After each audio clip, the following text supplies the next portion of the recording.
What's going on, guys? Let me get a couple things set up here.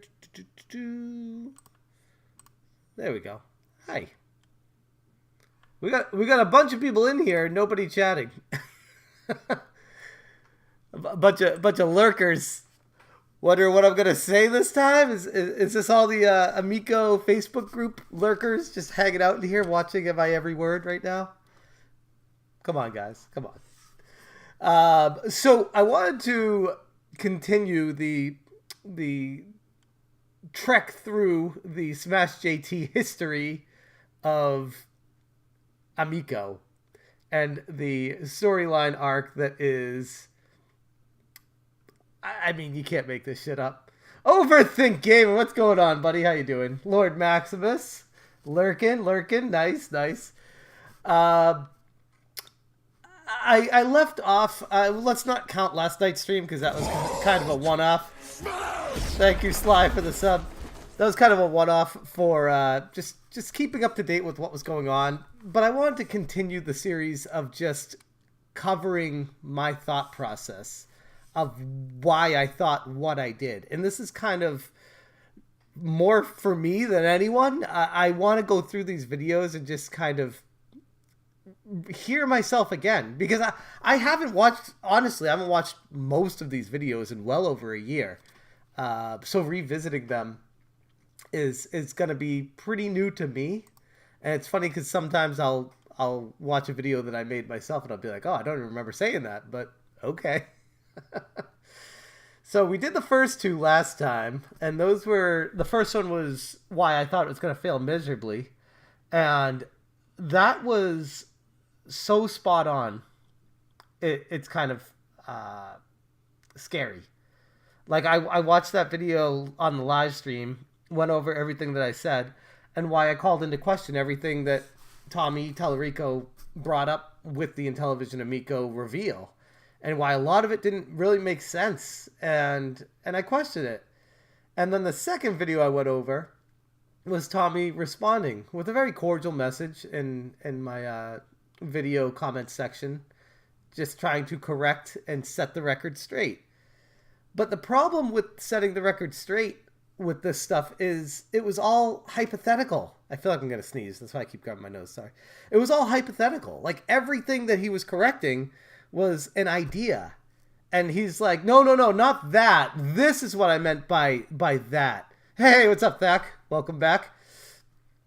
So that was the correction by Tommy.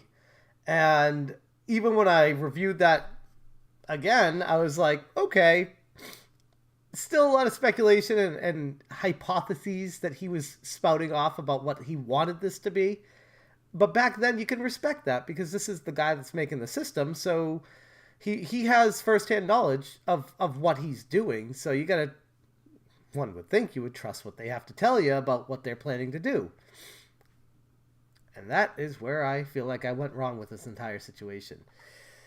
So, just to catch you guys up, and I think, hey, what's up, Super Jeff? How's it going?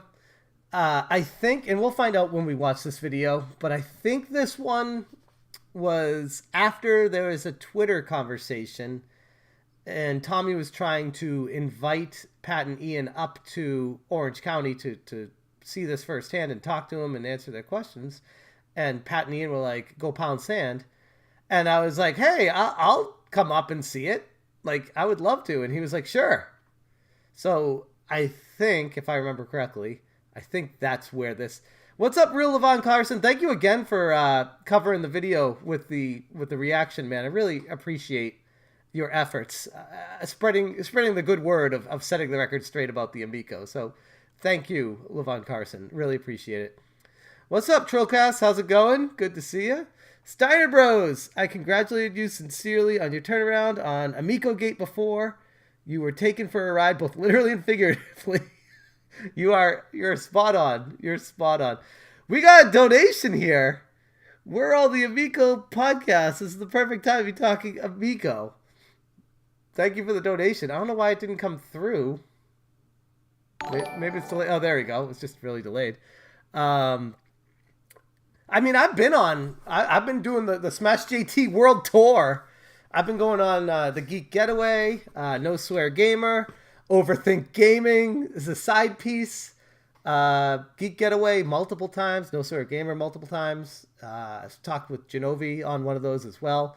So I've been very active in the Amico podcast realm, just not with the cult members, which I will now after being banned from the Facebook group live yesterday. They are forever known to me as the cult. I decided, I don't mean to group everyone into it, but I'm like, if that's the type of audience and crew that you want to roll with, you're in a cult. Sorry. Like, that's unacceptable. So I'm not joining the cult members. I would. I'm not like opposed to it. I would happily join and hit them with my angle, but they know they got nothing. They know they'd be embarrassed. So they know not to have me on.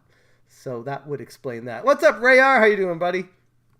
So keep on the good road. I appreciate you, Signer Bros. Thank you. I was thinking to buy an Amico, but you said you wouldn't buy one if you had 10,000 and a gun deal. Yes, invest in MySpace. That's the next frontier. Down with Facebook. You know which podcast I'm talking about. No, I do. I know exactly what you're talking about. Hello, Smash. I was glad you stepped out of Amico Dark Side. Any possibility of revisiting John Hancock's Scam Museum in the future? I mean, here's the thing with John Hancock. I feel like that video that I said my piece on, that he subsequently copyright struck and created a whole drama in the retro gaming scene on, and subsequently removed it after he realized he was in the wrong for that, and still never apologized to me, by the way. So I have some very choice words for that type of attitude, but he apologized to Review Tech USA because he's a bigger channel. That's John Hancock for you. But I feel like I said my piece, and what I said still stands on that. I don't know what more I could say except for go watch that original video. It still holds up. Last I checked, I haven't watched it for a while, but nothing's changed. If anything, I'd say John Hancock has had the benefit of the pandemic and multiple excuses to just put this off.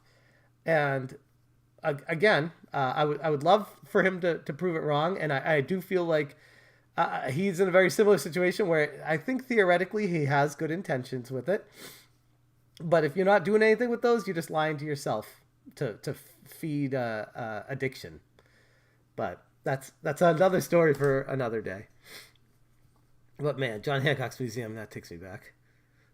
You used to be in the cult. Yeah, no, I did. I used to 100%. I think you guys know I've admitted to that, where I'm like, I would try to put a positive spin on the craziest shit you could ever think of, because I was like, no, like any bad stuff I'll just ignore, and I'll just focus really heavily on the good stuff because I've played the console and I know it's real. But that was before I was introduced to the idea of maybe the console isn't real, and you pair that with the financial ruin that the company's in, and I decided to take a step back from feeding that narrative. Do you still listen to the free gift Tommy Music MP? I have not. I don't think I've even accessed that. I listen to my music on streaming on YouTube Music. One of the benefits of paying for YouTube Premium is you get Google Music for free with no ads. So I don't really have a need to download music ever. I just stream it everywhere I am. Chochi, love the Redemption Tour. Why are Pat and Ian so utterly joyless? They only seem to smile at others' failure. Yeah, I think, I don't know. I could say more about them, but I think it's pretty well understood in the community the type of people they are. And it is what it is. They're super hypocritical. They're super holier than thou. They will never admit when they're wrong in the slightest. Though what they do, this is like classic Pat and Ian, is when they make a mistake on something, instead of admitting to it and owning up to it, they change the narrative and focus on what they were right about, and everything else just gets ignored and people forget about it. It's classic. It's actually very smart because they're pulling the wool over a lot of people's eyes with that. But I finally got around to watching the 6-part Xbox document. 6 part, jeez. Thank you, DJF, for the sub. I don't recommend you pirate it. I said I don't care if you pirate it. It is available for purchase or rent right now on Google, Amazon, and Apple. GameStop, Rise of the Players, the movie that I'm in. Like, I'm in it a lot, too. I'm one of, I think, the 7 people that they highlight throughout the movie. I was in it a lot more than I thought it was going to be, but I guess it makes sense. The entire crew spent like 13 hours at my house that day, so it's good you keep on wearing shirts these days. Oh, I have to get the use out of my Amico shirts. What other purpose would these shirts serve in my life? I mean, I like to wear them ironically these days. Wearing this out in public is literally my type of humor, and it's something that a lot of people don't get or understand. But I'm like, I don't care. It's funny to me. Smash just took way too long, but I would also fight to the exactly. That's I think where I give myself a little bit of leeway where I'm like, if I didn't invest the money, I would have definitely pulled up a lot sooner on this. But I was so pot committed. I was like, I got to ride this thing into the ground. And once it hit the ground, I'm like, all right, I got to jump off this because this is insanity. I can't keep lying to myself. Never mind lying to my entire audience, but just losing sleep over how I felt about stuff. It was not a good feeling. And I feel much better these days just being real. I feel like I'm back to being me again. Your Miko shirt is like my Pray 2 shirt. Oh, that's great. Just finished last night's stream. You're back already. Guess it's a Smash JT Sunday. Nice to hear. Nice to hear. Yeah, no, I would love to stream more often. I genuinely would. But like I said in the stream last night, it's hard with the family and life. Especially the way my house is set up and my computer is literally in my family room where everyone always is.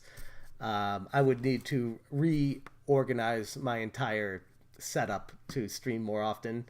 And even if I did that, I don't know how much time I'd have to cut out for it. I make an effort to stream when I have something to talk about, like right now. And I think that's a big difference. If I have something to say, I'll keep talking until my face turns blue. But once I'm done, I don't really need to keep beating a dead horse unless I am motivated. So you would get sued if you made your own Amico. Would you get sued if you made your own Amico shirt? I mean, maybe. I doubt it unless you're like mass producing them. I don't know. So who's going to do the documentary? This is a fascinating story. I feel like depending on how this ends, it could be a underdog success story that nobody saw coming, highly unlikely, or turning into a complete fraud, potentially, or somewhere in between and just fizzling out and who gets the rights and why it all happened. No matter how you slice it, it's a fascinating story. Hey, what's up, Sean? That video you posted this morning cracked me up. I couldn't help but laugh along. Dude, thank you. I was like, I hope my laugh isn't too annoying. I legit could not help myself. I thought that was like the funniest goddamn thing that's ever happened to me while I was doing a live stream. Like, easily the funniest thing that's ever happened to me. That was insane. Like, I woke up this morning like thinking about it, and I like cracked a smile because I'm like, I can't believe that happened. I still can't believe that happened. But anyways, let's hop into the incredible, the Intellivision Amico incredible hands-on exclusive first impressions. Bro, it was infectious. That's good to hear. And this was, if Smash isn't in, I would hope if the documentary gets made, I would hope I'm in it.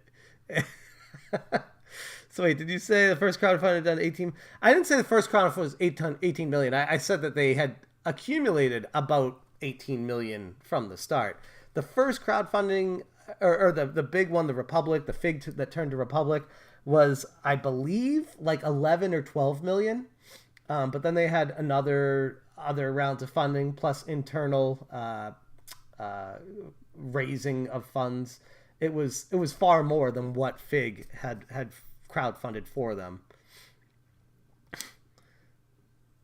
What are you talking about? In a few months, no one ever has to play those games full range. Those offices.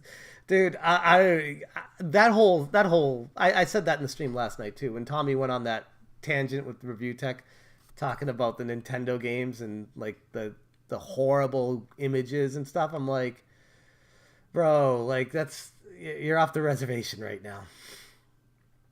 But anyways, let's get into this.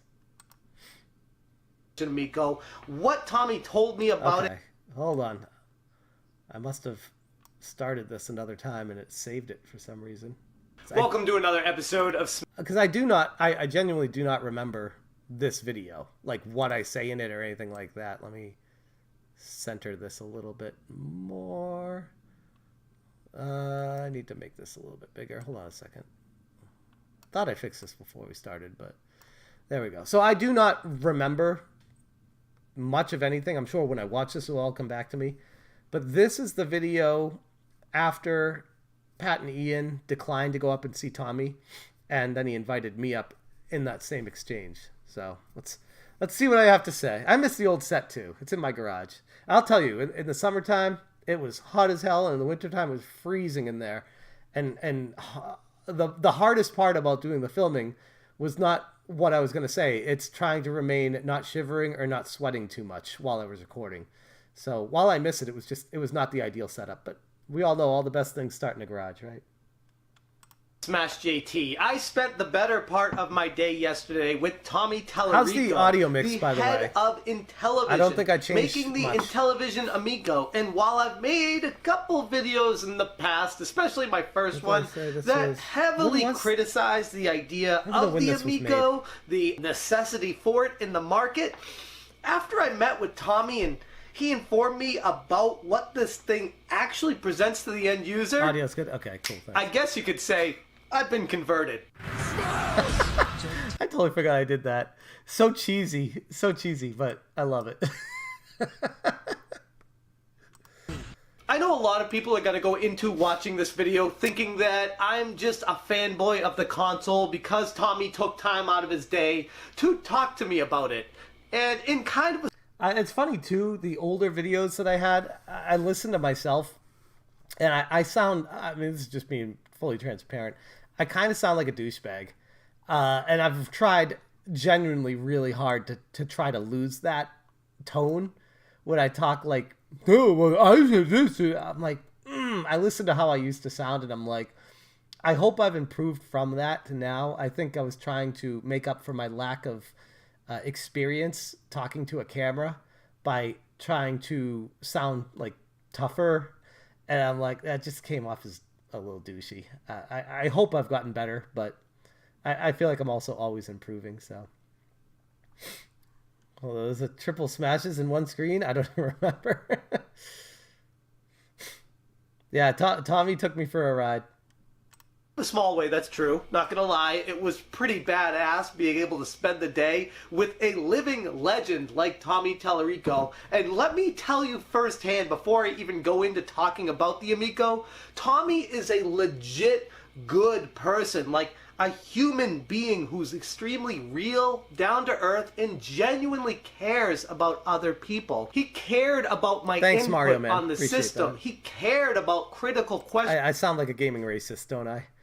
I think, especially early on with Tommy, it was really genuine. It really was. Like, I look back at his excitement and his passion, and while yes, that could be faked, I don't believe it was. I really feel like this was a passion project that he was just all in on, like balls to the wall. This is gonna happen. Which kind of was a little bit of an issue because I think he was so pot committed to it that he couldn't see the forest for the trees. When I would bring up my concerns, he would deflect. He would be like, "Well, that's what you think, but we've had these test groups and focus groups that say this and that," and I'm just like, "Okay, but I literally am the target audience for this. I'm a dad with a wife that doesn't really play video games that much, but would if there was something that interested her, and at the time, she was I think 4-year-old daughter, and at the time, 6-year-old son. So I was like, okay, they'll be old enough to play these games and understand them by the time this comes out next year. This was 2 years ago. So it'd be 5 and 7 at that point. So I felt like I was like perfectly matched for this to be able to give him some sort of insight. And I feel like he brushed away a lot of the concerns I had with, no, don't worry about that. We've thought of that. And I was like, all right.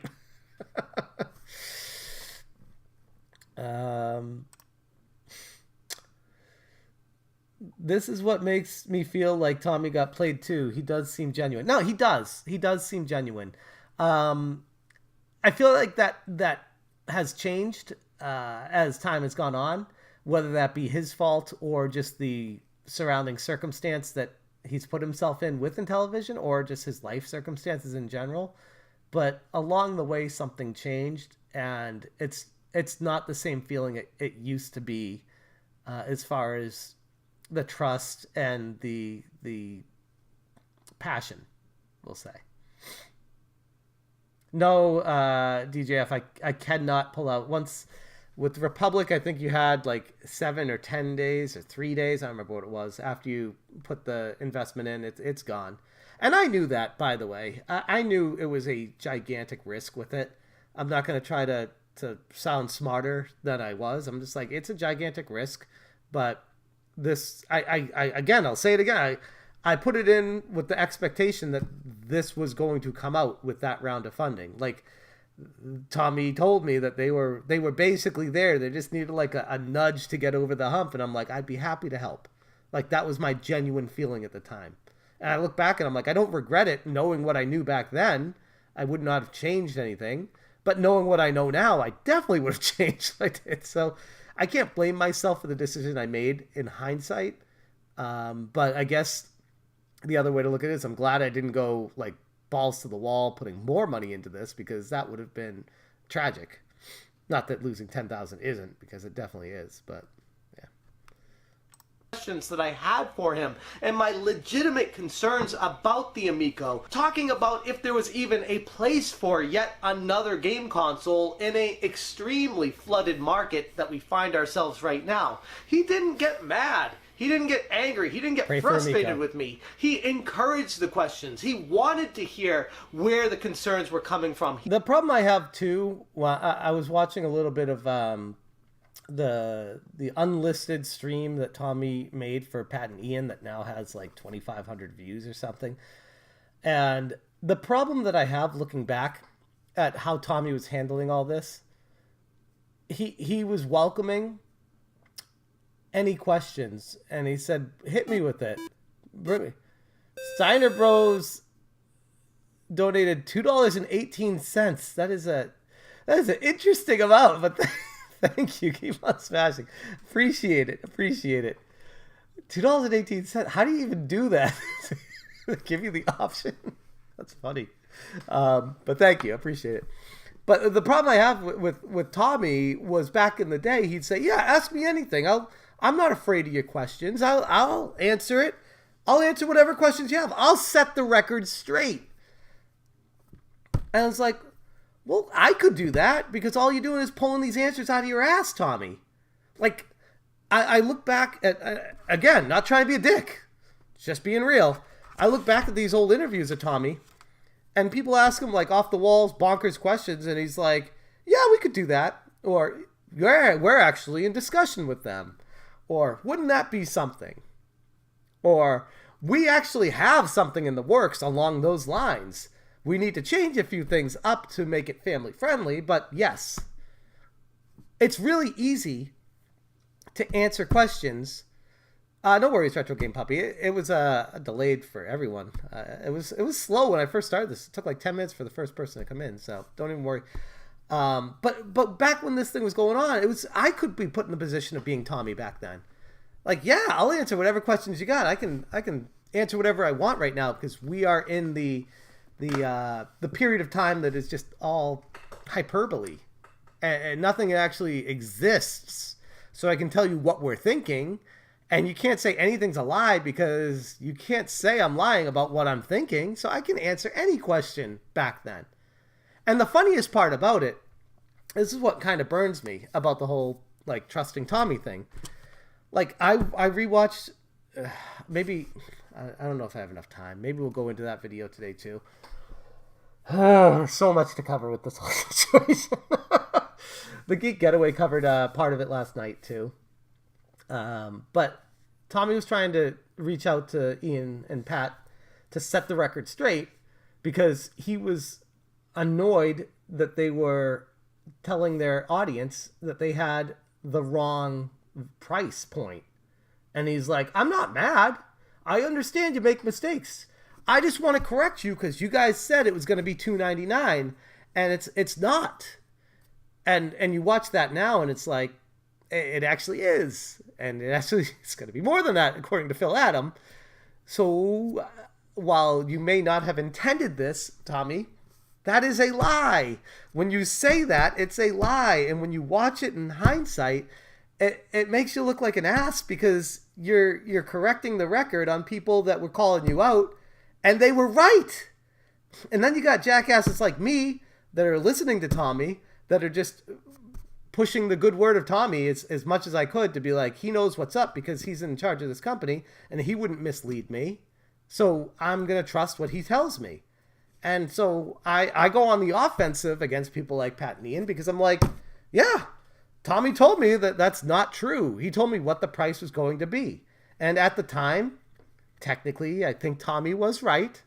But time has shown that the truth was actually on the side of Pat and Ian, even though that Tommy was the one in the position with the information.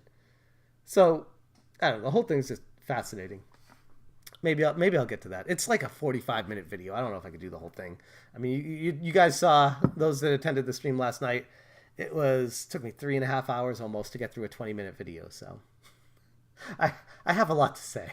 He wanted to try to make this console as good as he could possibly do it. He introduced me to the team at Intellivision. I met with each one of them individually, talked about what they were doing to contribute to the project, all the inner workings, things that I can't even talk about because there are patents pending on a lot of the stuff they're working on. See, that's kind of bullshit too. Like, that I look back and I'm like, that's an excuse, man. You can't be like, oh, you can't talk about that because it's patent pending. Patent pending for what? The Karma engine that Tommy himself admitted was like a joke, a fake name, trying to just use it like what was that with the Sega Genesis graphics back in the day? Like not Turbo graphics. What was it? Why can't I think of it right now? Somebody in the chat will say it. But the Karma engine was a complete fraud. And they had a patent pending on that, which was literally just, bro, trust us. We are making sure whatever games we make have these things that automatically update for players of different skill levels. It wasn't an engine. Yeah, thank you, Drew. Blast processing. Even though, thank you, overthink. Now I'm going to get like everyone like, you idiots, blast processing. Mind fart, that's one of those obvious things I should never forget. But even with blast processing, there was something to that, even though the Genesis never really utilized it. Theoretically, it was like capable of it, but it wouldn't like output with a game. It was just like the ability was there to overdrive graphics, but it wouldn't function with the games. It was just it was like having a super revved up engine to be able to handle the regular graphics. If it had to push it harder, it wouldn't work, but they were there. That was, as far as I understand, that's what blast processing was. Whereas the Karma engine was just, bro, trust us. We have developers that are making sure that the game will auto adjust for different skill levels. It's not an engine at that point. That's just how it's developed. Those are two different things. And I guess this is what you run into when you have someone who does music for a career as a CEO of a company. He doesn't understand the lingo, but he'll mislead people to make you think he understands it. So it was just one of the things that frustrated me is when he'd say, oh, because he told me about stuff like that back then. I'd be like, oh, I can't talk about that because they got patents pending. It's like, that's bullshit. Like, Talk about it. Who's gonna steal that from you? Come on. And honestly, just from what I can say, it was really cool. And you just gotta... And I stand by that, by the way. Like I said last night, it was really cool. The games were really fun. And this was like 2.5 years ago with what I played. And the longer the time goes by, the more I wonder what the hell was inside of that shell. Because they haven't made a retail unit or even a unit for any reviewers or anyone in 2.5 years since this. So I'm very curious of what the hell was inside of that dev kit.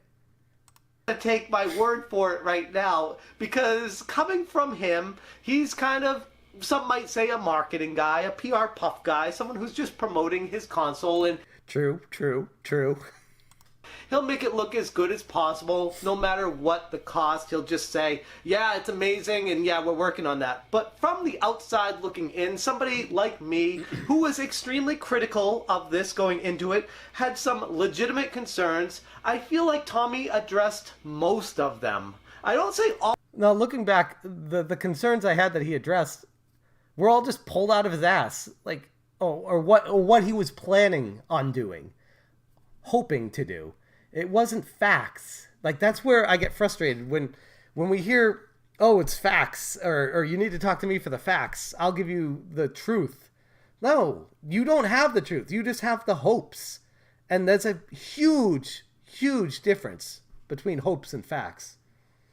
All of them, because there are some concerns that are outside of Tommy's control, outside of Intellivision's control, and those are exterior factors like what the competition comes out with, if there are some surprises up their sleeves that come out between now and when the Intellivision Amico is scheduled to release on October 10th, 2020. We're now March 13th, 2022. A lot of the questions people are asking me, I'm going to try my best to go through and answer them in this video.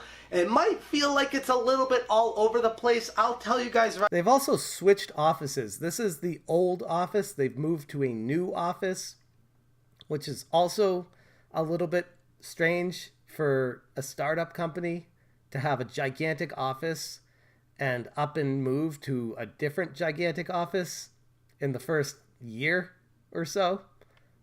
I mean, maybe that's out of their control, so I can't pin that on them, but it was a little bit strange to have a completely different place to go to. You're wearing the same shirt, I get it. If I buy a shirt for $10K, I would also wear it all the time. This is actually, I think this is a different Amico shirt. I have two of these. One of them has like the different style of lettering. It's like a little bit different. Why so many offices? That is a fantastic question in its own right, Mad Moderator. Right off the bat, I got more footage from Tommy's house and Intellivision headquarters that I know what to do with. And if I just kind of edited it together and mashed it into one video, it would be Look, exactly. Like, why would you give a release date unless you were trying to extort money out of potential investors? Because that's what sold me on investing. When there was a release date, I was like, all right, like, this is happening. Let's make this happen. Let's put it together. I'll do what I can, and we'll make this happen. So when you give a release date or a launch date, especially if it's being produced by investments by people, it's extremely misleading. And then when you give another launch date and you miss that too, it's literally, you now have a track record of misleading investors. And now we're at the point where we're like, okay, put up or shut up time, give us that date. And they say, or Phil Adams specifically says, I will give you a date of manufacturing when it begins. I will have that information for you on March 1st. And March 1st comes and goes and nothing. Like, it's just, and then I talked to Tommy on the phone. He has the audacity to say he doesn't lie to me. And I'm like, bro, like, your company lies constantly. And if you can't step outside yourself and look at it from my perspective, then that's hurtful to me. Because it's clear as day now when you can remove yourself from the bias and be like, yeah, what the hell? Shill JT. What's up, Super Nintendo? You want that Tempest still, don't you? Never! Love that thing. Although I haven't played it for a while. No, I might now, though. Hour long of footage, and some people might actually like that, and I'll tell you, some parts of these videos, actually most of them, were really exciting. So I'm still trying to figure out a way to put this together and make it interesting for you guys. But in this video, I just want to talk. Yeah, apparently Tommy played minor league baseball for the New York Yankees. That was one of the things. I think I showed it here. I think that was like a game ball from one of the minor league games. But I was like, dang, I didn't know that. Like, this guy's quite accomplished, from playing electric guitar, having his entire program with orchestra and everything worldwide for Video Games Live Tour, minor league baseball player for the Yankees, and now CEO of a game company. Like, these are some big fucking things, you know? Like, it was pretty impressive. It's easy. It's easy to be blown away by the resume that somebody has, even if it's not as great as it might seem initially. What's up, PK? Hey, Samir, how's it going? And yeah, that Spider-Man pinball is sweet. I did not play it, though, so I don't know if it was functioning or not, but it looked cool. Make it interesting for you guys. But in this video, I just want to talk briefly about the Intellivision Amico, what Tommy told me about it, and something that's new, innovative, and finding a place for it in the market. The Intellivision Amico is not trying to compete with the Microsoft Xbox One or Xbox 5 or PlayStation 5 or whatever the next console generation. No, those are not the competition. It's more along the lines of when the original Nintendo Wii debuted and how it went a completely different direction with dynamic motion controls that completely changed the entire industry. Some people would say revolutionized video games. And while I don't want to say this Intellivision Amico is revolutionizing the video game industry, I think that's a bit much for what this is going to offer. It's going to be something far more special than what a lot of people think it is. I stand by that still. I'm listening to that. I'm like, yeah, nothing wrong there. That's pretty straightforward. Like, it's gonna be more special than what people think it is. And you gotta put yourself back in the mindset of what I was in back then and thinking, oh, what's it? Is I $2 donation? Thank you very much. What if he spent money on his Spider-Man Les Paul? I don't know. But thank you for the donation. Tommy is very into Spider-Man. That's like one of his favorite things. He had like an entire room in his house dedicated to Spider-Man. I actually have a video that goes over that whole thing, where he had like Spider-Man issue #1 supposedly that I held in my hand. I have some questions about that, but anyways, what's up, Pixel Game Squad? Long time no see. How you doing, Riff? Intellivision Amiibo, yes. Tommy could sell those antiques to fund the Amico. Yes, he could. But yeah, what I'm saying here, like putting myself back in the mentality of 2019 or 2020, whenever I made this video, that's spot on. I'm not going to take away from that. I'm like, I played it. What I played, I thought was pretty close to what the retail unit would be. And based off of what I was told, that this would be launching on 10/10/2020, that I just figured it was going to be a pretty direct correlation between the dev kit to the final, and that they were working on the finals back then, and that it was the retail version was going to be out there. And when people actually played this, they'd be like, okay, I get it. This is cool. It's not some cheap Ouya thing. It's actually got some fun games. The controller's unique enough. It's different. Oh, he's got more issues than #1. But a bump. But that was my mentality back then when I thought that this was coming out in a few months type thing. I was like, okay, it's gonna surprise a lot of people. And I couldn't wait for it to come out to shut up Pat and Ian when they were just tearing this thing apart all the time. And I'm like, no, I've played it. And Tommy tells me they're really close. And Tommy told me there's a release date, 10/10/2020. So I believe Tommy. I'm not going to believe these douchebag a-holes on the internet that just want to be mad at Tommy and the Intellivision to get attention. Or at least that was my thinking back then. And to a certain degree, I still kind of believe that that was their approach. They just happened to be right. What's up, Brian Trusty? It's gonna be like the little box that could. It's the underdog, the fighter, the story that nobody believed in this console. Nobody gave it a chance. And then when it debuts, people who are complaining about it, people who are saying, oh, it doesn't have a shot in hell because there's no market for it, they're gonna be quiet. This is the annoying thing here is I'm literally taking the perspective of these guys are wrong. They're saying there's no market for it. When in the last video, I literally said that same damn thing. Like, who's the market for this? So after I talked to Tommy, he convinced me that there was a market for it. And it was basically taking over for the Wii market. But, I mean, if that were the case, why wouldn't people just buy a Wii? Or if they want the HDMI, the Wii U. And, oh, okay, it's cheaper. The Amico's cheaper. But it's not now. So the reasons why I believed what Tommy was saying were because he backed them up with things that were not true. So I think this is just me coming to the rationalization of why I believe what Tommy told me. Was he would back it up with false narrative to make me believe that if that's the case, then yes, there is a market for this. There is a segment of people that would pay this or pick it up at Bed Bath & Beyond or Walmart or Target, walking down the aisle and be like, yeah, that looks cool. I'll get that for little Timmy. It made sense. $150. Totally. And after I played it, I was like, hell yeah. I would definitely buy this for $150. And the games are $3 to $8. Yeah, like all day. So I still feel that. That's why my narrative changed. But as soon as the price point shot up exponentially, and I found out about these ridiculous loans that they signed and the very challenging mountain of debt that they need to overcome, it's not as feasible as I first thought it was.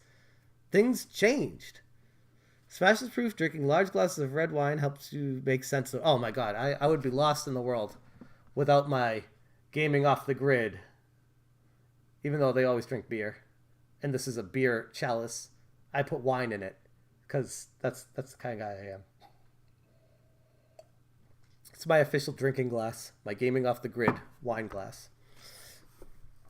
Steam Deck $350 in 6 months or Amico $300. Who'd do that now? Exactly.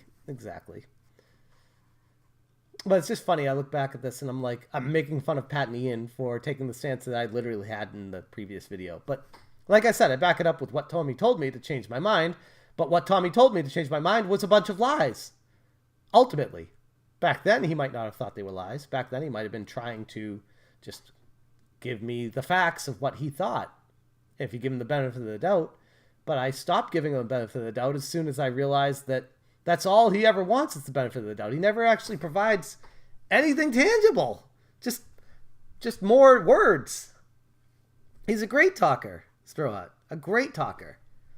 I mean, if he sold cars, he would be one of the best car salesmen on the planet. Because he's very, very relatable. He feels like he's your best friend when you're chatting with him. And he'll say whatever he needs to say to sell you on something. And you will get that clear coat protector like in Fargo. You'll buy it because you need it. Saying, oh, it doesn't have a shot in hell because there's no market for it. They're going to be quiet. They're going to pretend like they weren't saying anything negative about it because they never took the time to actually find out what it is that makes this thing tick. What is so special about the Intellivision Amico? And so this is the other thing, is I always took the angle. This was like my rock I would always hang on tight to, and it would weather any storm, is I played it and you didn't. And I will hold on to that to the day I die. You can't knock this system because you did not try it. You did not go out and play this. Whereas now I'm looking back and realizing that I might not have played it either. I might have played like a souped up dev kit that is nowhere know how close to what the actual retail version of an Amico would be. Every little detail with this machine has been gone over with a fine-tooth comb, and they are still making adjustments to it, even right now. I sound like I'm super defensive and judgmental, because I feel like I'm taking the tone of I know you don't, and I don't really like how I did that. But again, I've got to put myself back in the perspective of I went up and played this and they didn't. So back then I was like, no, I played it. It's legit. It's cool. It's not a scam. It's real and it's affordable. Like, and it's fun, most importantly. The controller, which is, to me, the selling point of this console, is extremely advanced. The technology that got put into this thing, maybe... No, I think that's the old version of the controller. They moved the buttons a little bit since then to put them on the left and right side, on the sides. But the controller still is the selling point. Z-Force, thanks for the sub. The controller still is a selling point for the system. Like, literally, without that, there'd be no use for the console. It's like, just port those games onto anything else. But the controller is what separated it. And I still stand by that. It's a very unique controller. But at the same time, like, push comes to shove, do you absolutely have to have that controller to enjoy these games? No. For the most part, no. There might be a couple exceptions, but there are some games that I would almost prefer to have a regular controller for, like the platformers and stuff like that. So I kind of made a bigger deal about this controller, about it being game-changing, when I'm like, it is very unique and very special, but at the same time, I even brought up that question to Tommy back then. I was like, are you guys going to make a regular controller sold separately too? Like the Wii U had a Pro controller. And Tommy was like, oh, maybe, but that's not really on the schedule because we're making the games around this controller right now. I was like, all right. It's nice to see you shilling the Amico again, Smash JT. I thought you loved... Have an Amico day. Thank you. Yes. Smash, if Amico ever comes out, they will probably just make a couple of them. If you get one, it might be worth a lot because here's the thing. Like, I'm not holding on to, oh, I hope it's worth a lot of money. I literally lost $10,000 investing in this. So unless the console is worth $10,000 and it's not going to be, then I'm not even breaking even on this. So I don't even care if it's worth a lot of money. What's that? $700? $1,200? Great. Like, who cares at that point? That's not the point. You know, like, people are like, oh, you think those games are going to be worth something? Like, no, I don't. And even if they are, it's still a drop in the bucket for what I invested in this. So, no. Not initially when they're just casually playing with the games, but once people start taking these apart and trying to figure out how they work, it's going to blow their minds. It's something that they're working on getting patents for, and some of the technology he showed me. He actually took out the boards, told me some of the things that were going into it. So this is back when I mean, I still don't really know much about boards, full disclosure. I know a hell of a lot more now than I did back then. So he showed me the boards, and I have no idea. I don't remember. I didn't take any pictures. I had no idea what I was even looking at back then, like, full disclosure. But it looked really intense, really cool. Like, there was a lot of shit going on inside of it. So he didn't, by the way, he didn't take it apart. He showed me the boards that were, like, on the table, and he was like, these are the boards that go into it. It wasn't like, oh, let's unscrew it and show you what's inside of this. But even if he did, like I said, I don't know personally if I would have been able to make heads or tails of it anyways. I'll make you an offer. €75 for an Amico. I don't know what the conversion rate is either. As long as it's not the ruble. And thank you, Brian Trusty. Always an awesome mod. Appreciate you, man.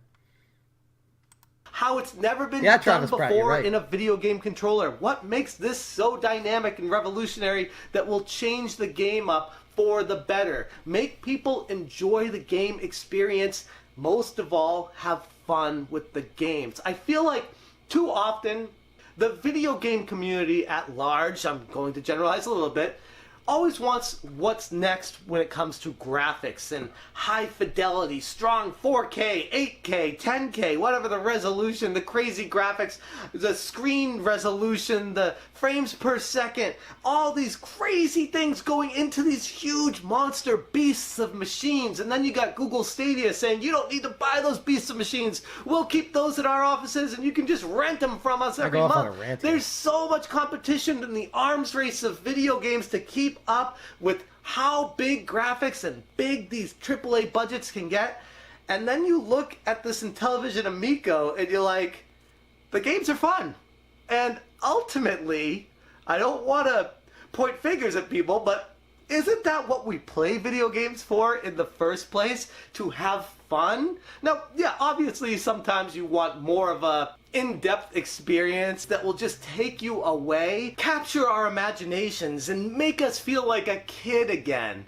But sometimes I feel like we all get carried away with that. This is all true, by the way. What game can outdo the next Whatever one this and guy's outperform spitting, the storyline and make us feel so encaptured and engulfed with the storyline, and we forget that we play video games for fun. And the Intellivision Amico is not going to be for every. I will say, too, something that I still hold on to is the whole fun aspect. There's a lot of games right now that I feel like sometimes it feels like work to play it. Like, it's not fun. It just feels like you're just going through the motions. Like, not to knock it, but I just started playing Horizon Forbidden West. It's fun. It is fun. But not going to lie, there's a part that I'm at right now. It just feels like I'm just going through the motions to get to the next part. And it just feels like work right now. And when I played the Amico, it's not like that at all. It's you sit down, you pick up the games, you have some people around, you play it, and you have fun, like, right off the bat. And I still stand by that. Like, there's sometimes it's not about the graphics or the depth of an experience. It's just about playing the game and having fun with it. The new Kirby game is a lot of fun. And Straw Hat, that's a great point, too. I think when Nintendo had their latest Nintendo Direct and they went over Wii Sports making a comeback on the Switch and announcing Mario Strikers and that Kirby game coming out for the Switch later this month, I mean, the Amico killers, like, that's literally why you would buy a Switch if you wanted to play with your family. Right there. And that's on top of the thousands of games, like literally thousands of Switch games that are already available in the library for cheap. Or you can get the first party games and get the Mario Kart and Smash Brothers and have good, clean fun with it. Like, I play Smash Brothers with my kids. They love it. I don't feel like it's violent and they're not having nightmares. They love it. And there's a lot of indie games. Exactly, Cyberbos. So, exactly. So, yeah. Everybody. And I feel like that's where the confusion comes in. Everyone wants something designed for themselves, and if it's not directly marketed towards them, they instantly brush it away and say, that's a terrible console. I don't need that. It's not for me. Why would anyone care about that? I hear that a lot, actually, and sometimes people don't even go that far with it. They just say, it's not for me, so it's a terrible console. And while it might not be for them, I feel like that's being a little bit too preemptive in brushing off what this is going to give to the end user as far as gaming experiences. The Intellivision Amico is, for lack of a better term, it's made for families. It's made to bring the family back to the living room and play games together. One of my biggest concerns going into this meeting with Tommy is I am a huge fan of the Nintendo Switch, and I just saw Nintendo come out and announce that Switch Fit Adventure, and with that... this is another thing. This is back when this came out. Like, this is how long the Amico saga has been going on for. Like, the Switch Fit, or the Ring Fit Adventure, sorry, when that came out on 10/18/2019. Holy crap, that's when this video was made. It was back in 2019. Wow. Anyway. bouncy circle thing, and it looks like it's a really engaging experience where you can work out and move around the living room and play games with the family. I'm a pretty good advertiser. I'm like, people already have a Switch. That's a minor investment for the Switch. So how is the Intellivision Amico going to keep up with the kind of technology that Nintendo's coming out with, albeit very slowly? It took them like 4 years to finally release this thing. But they did. How is the Intellivision Amico going to compete with that? And Tommy gave the best answer I ever heard. It's something I didn't even think of, and that is, look at the ads for that Nintendo product. Look at the people playing in the living room. What's one thing you notice about it? And I'm like, what? They're playing a party game and having fun. He's like, it's one person playing it, and everyone is sitting around watching them. That's a good point for that game. But I don't look at Ring Fit Adventure as a party game that you play with a group of people. It might be. Like, when I first got it, we would take turns with my family, and it was just like the ad. Like, yeah. And we all had fun and cheered each other on. So even though we weren't all playing, it was still a full, emotionally invested, like, fun event for everybody to participate in. You don't all have to have a controller to have fun with video games. I think that's what Nintendo proved with this, ironically. Now, how often in your life do you actually have that happen? Maybe once in a while, but more often than not, it's kind of an isolated game experience, and that's just marketing puff pieces from Nintendo to make it feel like people are going to be watching you. Which is hysterical, because all this was marketing puff pieces from Intellivision to make you feel like you're going to be able to buy this console. Whereas the Intellivision Amico is designed around your family coming together. It comes with 2 controllers, not one, and it's been a hell of a long time since a major game console came. And now I am literally just repeating what Tommy told me here. Like, these are not my words. This is what Tommy said to me. He's like, when was the last time a console came out with 2 controllers? I was like, I don't know, like Super Nintendo? And he's like, what did he say? NES? I don't remember. But it was a long ass time ago. But there's also a reason for that. Stuff got more expensive, and consumers decided to buy stuff individually if it felt like they needed that. Out with more than one controller attached to it, and that's kind of in the DNA of what the Intellivision Amico is. I feel like talking right now, I feel like I'm a marketing PR spokesperson for it. I'm not. I am. I was unpaid, but I definitely was.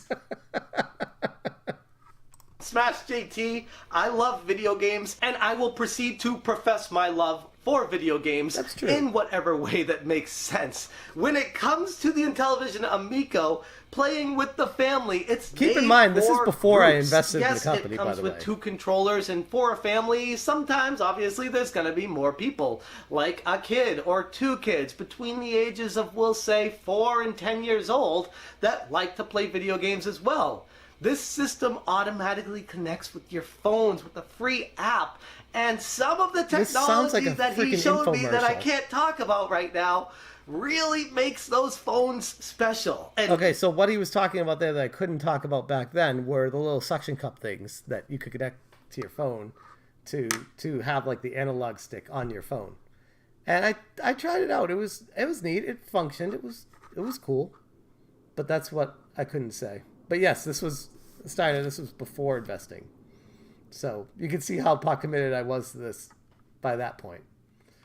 Phones with a free app, and some of the technology that he showed me that I can't talk about right now really makes those phones special. And that's really all I can say about that right now. But it's not just a generic phone app to play the game. There's a lot more they have in store for people to make it feel like a true gaming experience when the family comes together. The other thing that kind of bothers me now looking back at this is, like, if you can connect phones to it, how important are the controllers? And that was one of the contradictions that Tommy always kind of ignored. He's like, oh, the controllers are the game-changing aspect of this console. It's the system seller. It's why people are going to buy it. Or you can just connect your phone to it. Well, then why the hell do you need the 2 controllers to come with it? Should just come with 1 controller, and then the other person uses their phone. Save a hell of a lot of money. Or come with no controllers, and you just have to use a phone. It's such a weird position that they decided to take with that. What's up, Generational Gamer? How's it going? Yeah, and I always play single player too. My kids watch me, or we take turns and stuff, like playing for Forbidden West the other day with my son. We were just watching each other play and having fun. Together. And oh, by the way, if you want those awesome controllers that have all the technology in them, you can buy them separately and attach those to the console as well. I don't know if that's going to be true. That's the other thing. This is another one of those potential lies from Tommy. That they'd sell these controllers individually, that you could just buy a whole bunch of them. And back then, I believe they said you can connect up to 8. But since then, I've heard someone correct it, saying you could only connect up to 4. And then 4 would have to be cell phones. So a total of 8. But again, all these things are not coming to fruition. These are just words. Nothing actually happened. Back when I was talking to Tommy, I was under the mindset that this stuff was like already in production, that they were getting shipped on a boat over here. Like this was happening. Like I thought that that's where they were at with a lot of this stuff. And it turns out they were literally just still in the theory phase of creation of this console. Of the reveal of it. They didn't actually have anything tangible beyond a shell with unknown parts inside of it that could have just easily been an orange pie that have a flashed main screen on it for you to be able to play. What's up, Cooler D? I think Amico doesn't understand that most people chose online multiplayer over local co-op. That's true.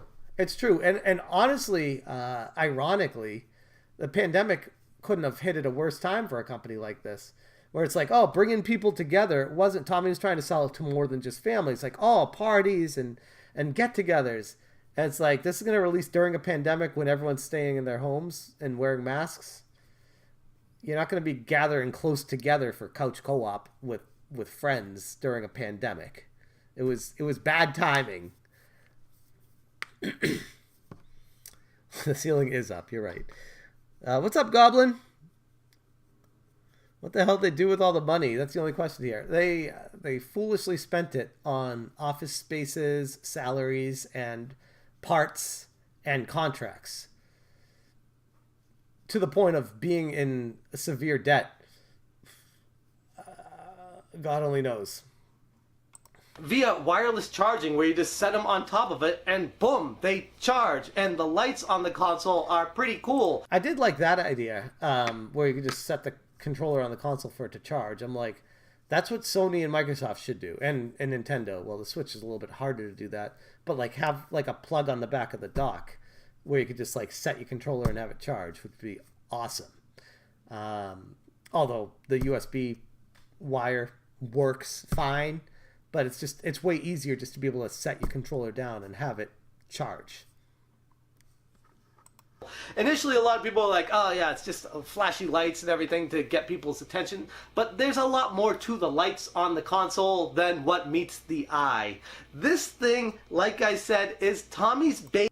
I really, this is cringy for me to watch. I'm like so pot committed already just after meeting with Tommy. I can see why people like Pat and Ian were like totally turned off from this, because it's like cringy. It's like, oh, that's what happens when you talk to Tommy. You just get brainwashed. I can see where they're coming from. Baby, everything that goes into it has love, passion, care, dedication. It doesn't exist. How can I say this shit?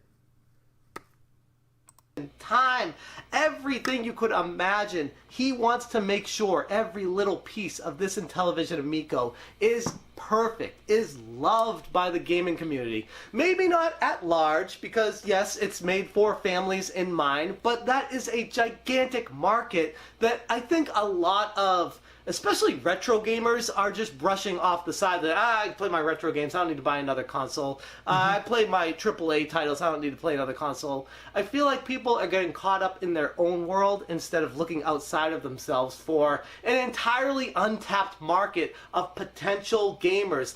This is something I talked about in, I think, the last video, when Tommy was like, oh, all these people that are casual gamers, and then he spouted off some statistic about how, like, the vast majority of Wii purchases never bought a game. They all just bought it to play Wii Bowling. I don't remember the stat that he spouted off, but it was one of those things that I'm like, oh, okay. Now, looking back at that, I'm like, so you're literally saying these same people are going to buy your console, and they didn't buy any games for the Wii, so they're not going to buy any games for your console. What makes your console different?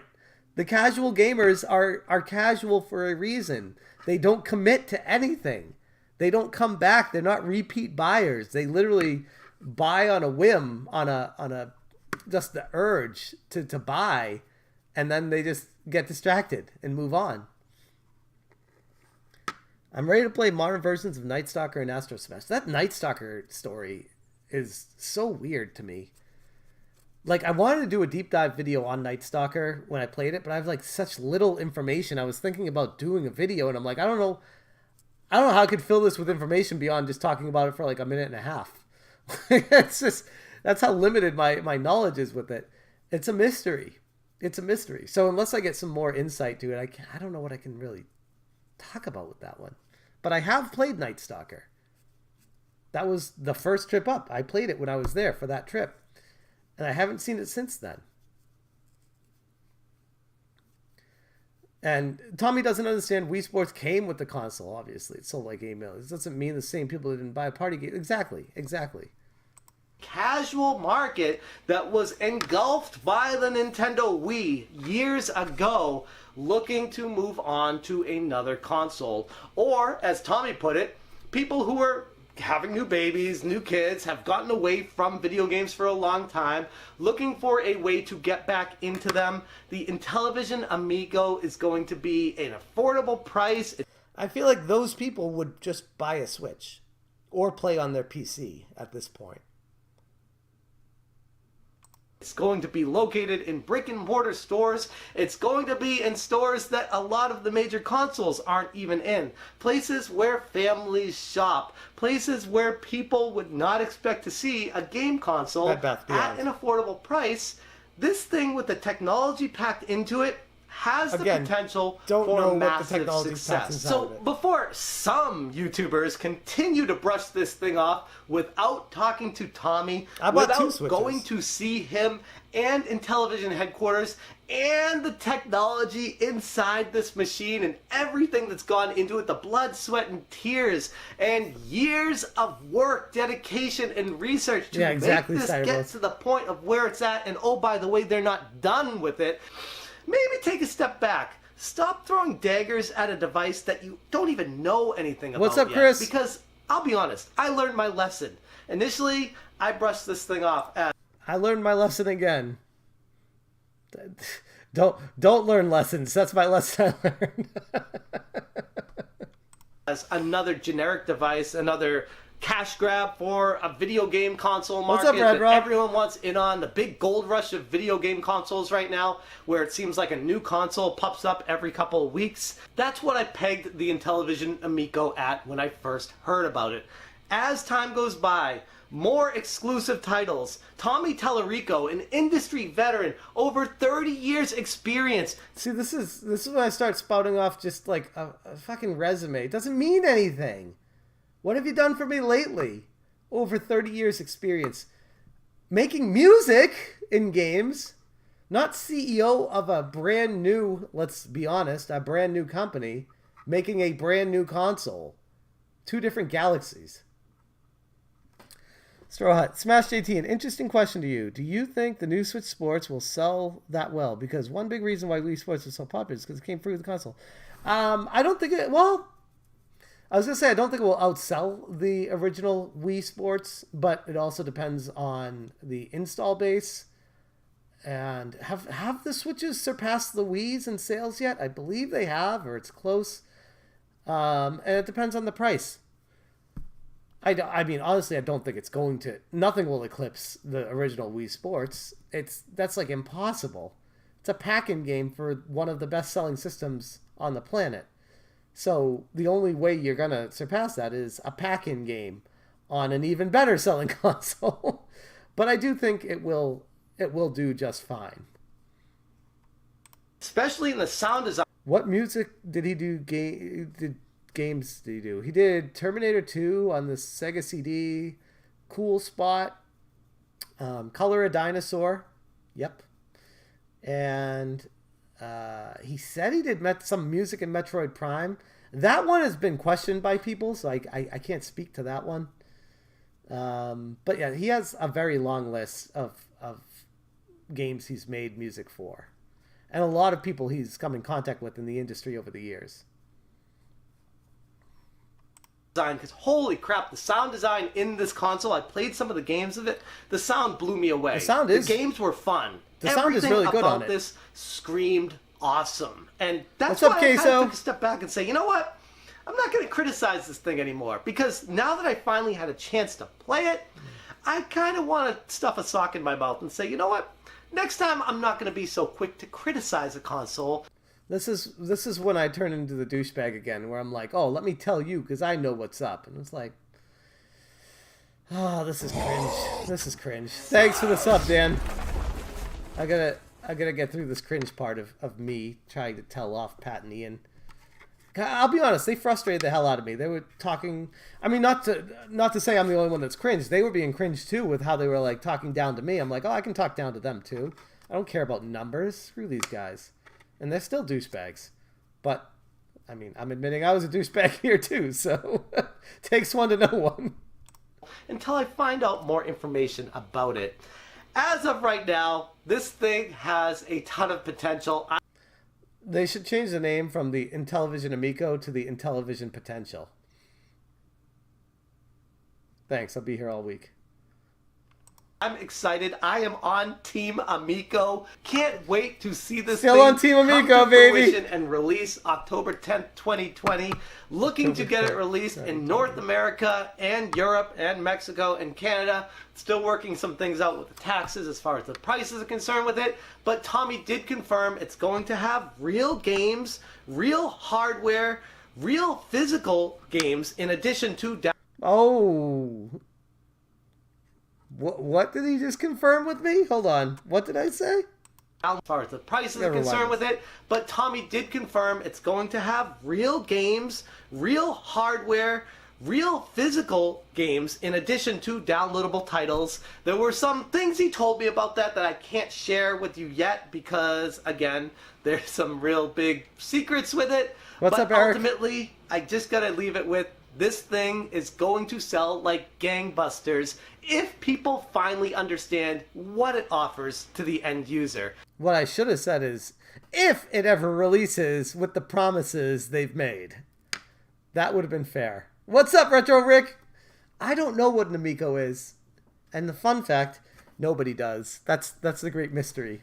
I'm somebody who's personally played it, and I still don't know what the hell it is, because I don't know what the hell I played.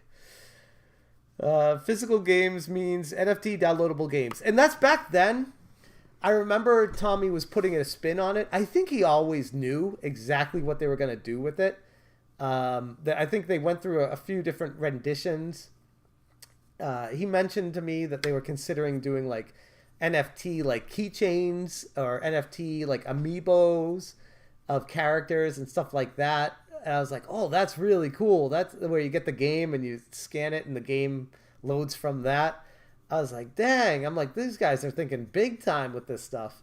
And that ends up being a freaking plastic card that apparently is on the blockchain that is not a game until the console comes out. Otherwise, it's just a plastic card that is meaningless. And oh, by the way, it needs a back end to work.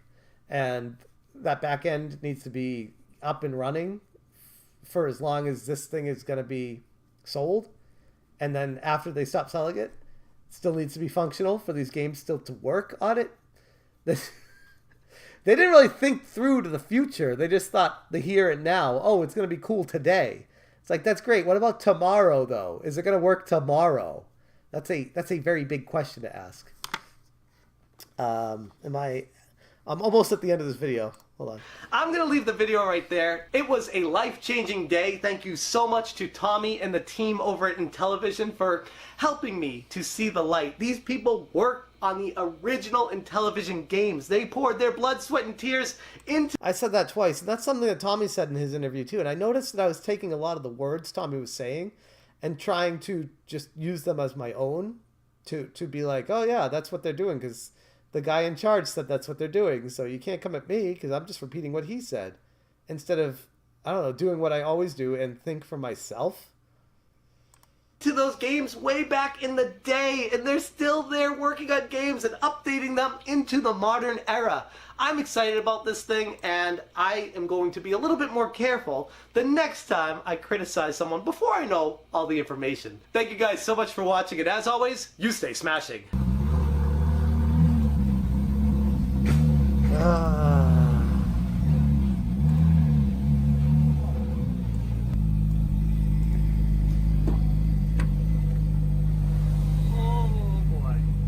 I'll tell you, that was... I'm a trained professional. It felt like I was in Gran Turismo when I sat in that thing. It was incredible. But, I mean, that still doesn't excuse the whole not having my own opinion anymore. That car is really obnoxious. I mean, I wouldn't kick it out of bed for eating crackers, you know? It was a nice ride. It was definitely a nice ride. But having a nice car and being honest about a console that's coming out are clearly two different worlds, I guess. But I just want to... That video has almost 30,000 views. Holy crap. Wow. Wow, I didn't know that had 30,000 views on it. I haven't watched this video for, like, so long. And it's funny, your idiot fund is on track to make more money by percentage television start engine fund. Only 15 days left to go. Come on, guys. Contribute to the idiot fund. Finbar. Classic. That's not a real car. That's a go-kart with plastic kit around. No, it was a real car. It was, trust me, that was not like the Amico where I don't know what the engine was. This one you could see the engine through the glass. Didn't even have to open the trunk to see it. Let's go back here.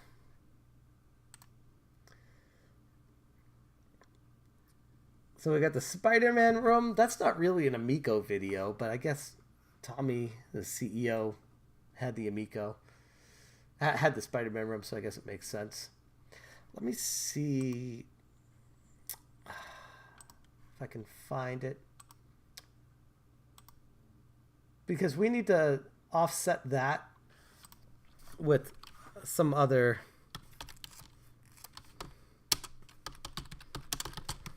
perspectives to get you guys on the same mindset of what I was dealing with.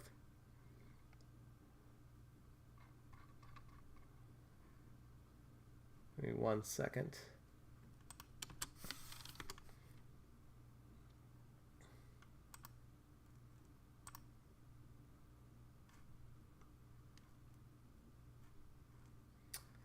All right, this is it. Hold on a second.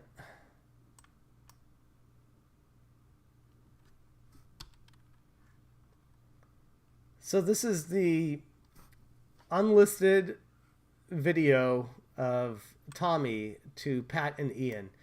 And typically I wouldn't like share an unlisted video because it's like kind of private. But this is to be like, Tommy shared this with me. And it's since had over 3,000 views from people. So I don't know. I feel like if people don't see a private video that was shared with me, you don't have the perspective that I had. I've not said one thing about the Amico in 3 years, but I've been absolutely fascinated by it since the beginning. Retro Rick, that is literally the word for the Amico. It's fascinating. The entire saga is so just fascinating. Anyone see the Irvine, California office tour? The warehouse was filled with...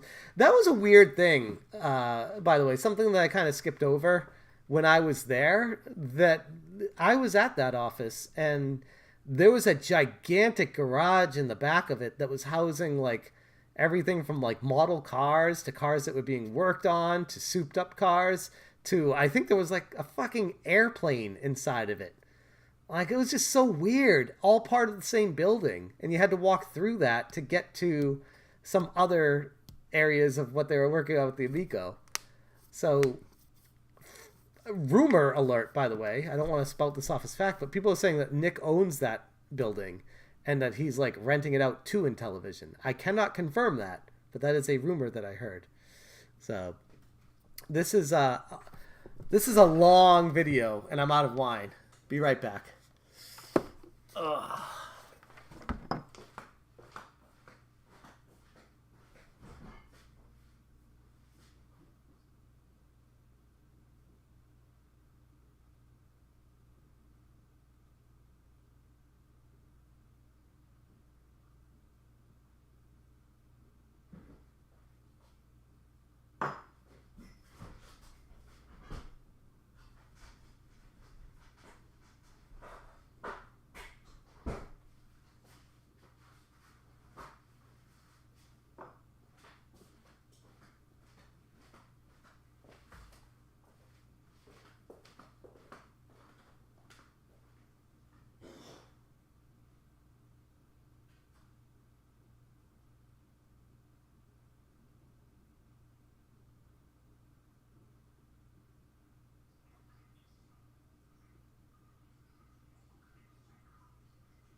All right.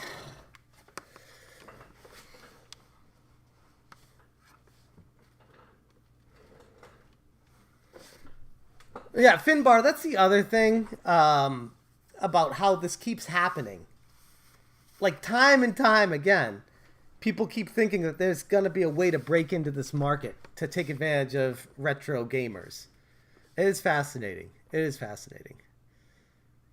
I got a degree in marketing. This hit the scene, and as an avid retro gamer collector, I was insanely confused by it, which in turn has had me glued to the following. And I mean, it literally is. It is like, for me too. I mean, you could imagine, like, if that's how you feel about you. Imagine being me, like meeting Tommy, going to Intellivision, meeting the team there, investing $10,000 into it, and following this through, listening to Tommy tell me all these things along the way. Jay Allard getting hired and then just leaving all of a sudden, and we're not going to do crowdfunding, and then doing crowdfunding, and then I can go on forever. You guys know all this stuff. It's just, there's always something new every day with this company, and you wonder what's next. I think that's what keeps people coming back. It's what's next and when's bankruptcy. And I think after bankruptcy, I think is when this is actually going to finally dissipate. But right now, it's in full swing. So this was, Tommy reached out to Pat and Ian with a private video. Yeah, listen, that is exactly how I feel too. And the Straw Hat, exactly. That's what I said to Tommy. I'm like, why didn't you start with making games for consoles that are already out there, prove yourself, and then move on to something bigger instead of jumping into this gigantic endeavor to compete with the bigwigs out there on a minor league scale? It didn't make sense. The reason why I wanted to share this video, though, is because it goes over my line of thinking with what Tommy was saying to Pat and Ian and how he was completely wrong. And it's funny in hindsight. So I don't know if I'm going to go through the whole thing. It's a long video. Pat and Ian over at the CU podcast. I can barely hear it. Turn it up. Yeah, first I want to say that I have this video unlisted, so I turned it way up. Is that audio watching better? Because you click the link, but I'm not putting this up publicly on my YouTube page. I'm disarming comments on. Smash question: how do you see Tommy's future now? Many gamers, industry are aware about the real man behind the scammer Rico. Can he still perform his live act and work in the industry? I think he can. And I think that is the exact reason why he put Phil Adam to be the fall guy for this whole situation. I genuinely believe that. And I know it sucks to say that. And I'm sure if Tommy heard that, he'd be like, oh my God. But it makes the most sense. We all know Tommy's going out on tour. Next month? If not sooner. I think it's next month, April. And if this thing all falls apart with a different CEO and Tommy's out there doing a road show with music, he can distance himself from it, or at least try to. I'd be really interested to see how that goes. Isn't this the video where he says he's making a quick video and then yes, this is that video. Just want to make a quick video, 51 minutes long. Yep, that's the one. On the video, I don't want it to be about that and other people chiming in and this and that. I just wanted to talk to you guys because I think there's been a huge misunderstanding. Jake Randall, what's going on, buddy? Especially the way that you guys have been representing. And by the way, this is a re-upload because I didn't bother looking for the original link. Someone just re-uploaded this yesterday, but it reminded me of it. I completely forgot about this. Jake Randall, all around good guy on YouTube. Good to see you, man. Feel in your videos when we've never had a dialogue. And I think that's, in the 21st century, communication. What's up, Down Phoenix? And, I listen to the way you read my Twitter and it's like, well, that's not how I intended it at all. I think a lot of this stuff just was, being built up for no reason and misunderstood. It's interesting how, looking back in hindsight, whether Tommy meant it to be this or not, he's 100% trying to manipulate to change the narrative for people that are being critical about it. And he saw what he did to me, and it was like, okay, I was able to switch over Smash. Now let me move on. He was able to get Rich from Review Tech over on his side. And Pat and Ian were always the stubborn a-holes that would just not hear him out. And they're like, no, we have our position, and the console will be judged based on the merits when it comes out. And I think that's fair. Knowing what I know now, they were 100% in the right. When was this video made? It was around the same time that I went up to Intellivision. I think it was like a few weeks after that. So 2019, mid to late 2019, if I recall. No, it's not negative, Steiner Bros. Steiner Bros. It's just acknowledging what's happening here, where he's desperately trying to get them to stop trashing the system because he actively feels like they are ruining the potential of potential investors coming in. If they see Pat and Ian make a video trashing this thing, they might think twice about investing money in it. And I think Pat and Ian could have saved a lot of people a lot of money by people watching them before listening to Tom and be like, oh, hold up. I don't know if I want to buy what this guy's saying right now.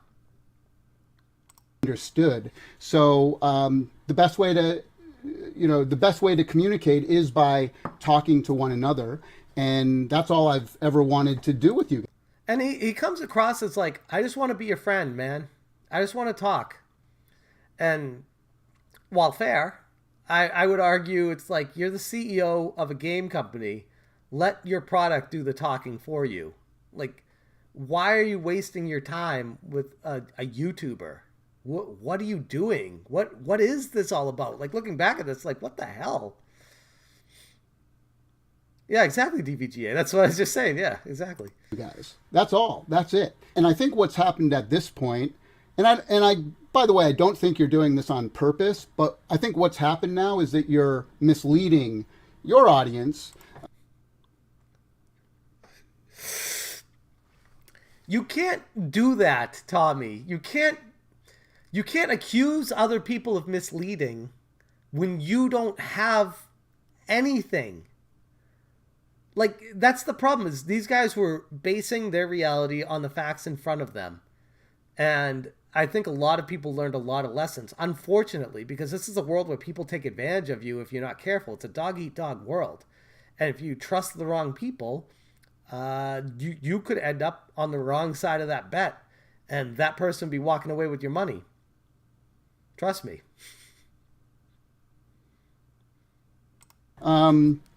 By giving them what's up, Aaron? Information on how you feel or how you think I feel.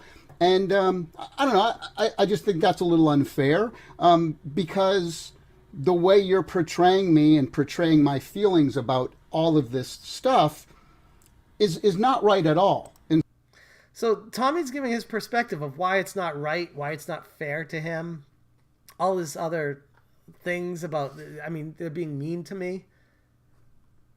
Looking back, it's just, knowing what we know now, it's like, what was Tommy's motivation to make this video? It was to shut up Pat and Ian. And he thought if he took the approach of, I'll be the nice, good guy, try to be your friend, no harm, no foul, I'm not trying to fight you guys, I just want to have a conversation with you. Like, you can't be mad at me because I'm being nice to you.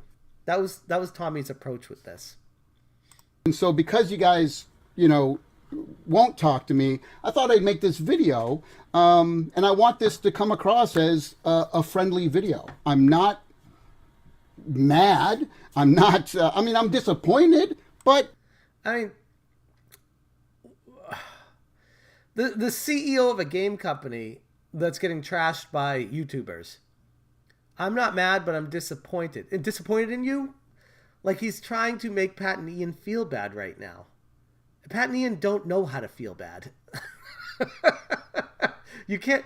That's the one good thing about Pat and Ian. You can't take advantage of their emotions because they're assholes. They don't care about you. They won't ever care about you. It's ironic. All right, cool, D. I'll see you. Whatever. I don't know you guys, and I just wanted to kind of go through some of the things, and so that you have a better understanding. You can hear it from me and have a better understanding of how I feel on this whole situation.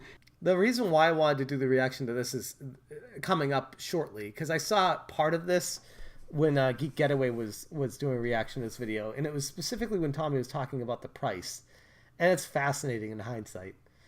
And what my issues were with some of the things you said. I want to start off by saying out of the gate that I welcome opinions. I actually like the challenge when people have questions about the machine and they have, they might have a negative view on it. I actually like that. I engage with that. You can see it all over YouTube. He does. But here's the thing. I keep going back to what I said in my other video. Like, Tommy was at a point of hyperbole. Like, everything he said was whatever. None of it had any meaning. You could say whatever he wanted. So, of course, he would be welcoming the challenging questions. Because no matter what he answered, he felt like he wouldn't be held accountable for.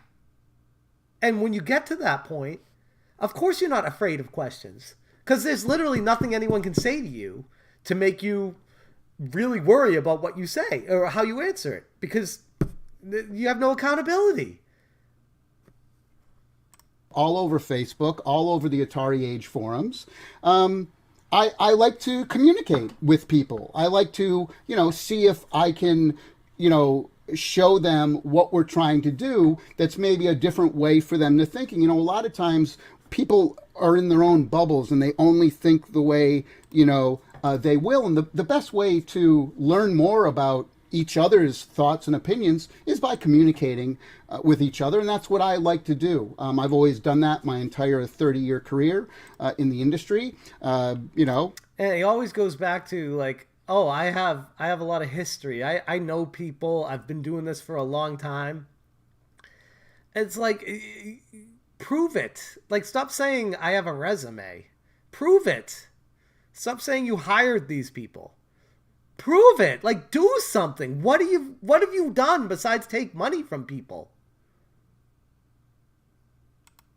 And some people like it, some people hate it, but it's just part of kind of who I am. I like to get out there. And so, you know, please don't mistake me trying to correct some information for the good of everything. Don't take that as I have harsh criticism against what you're saying.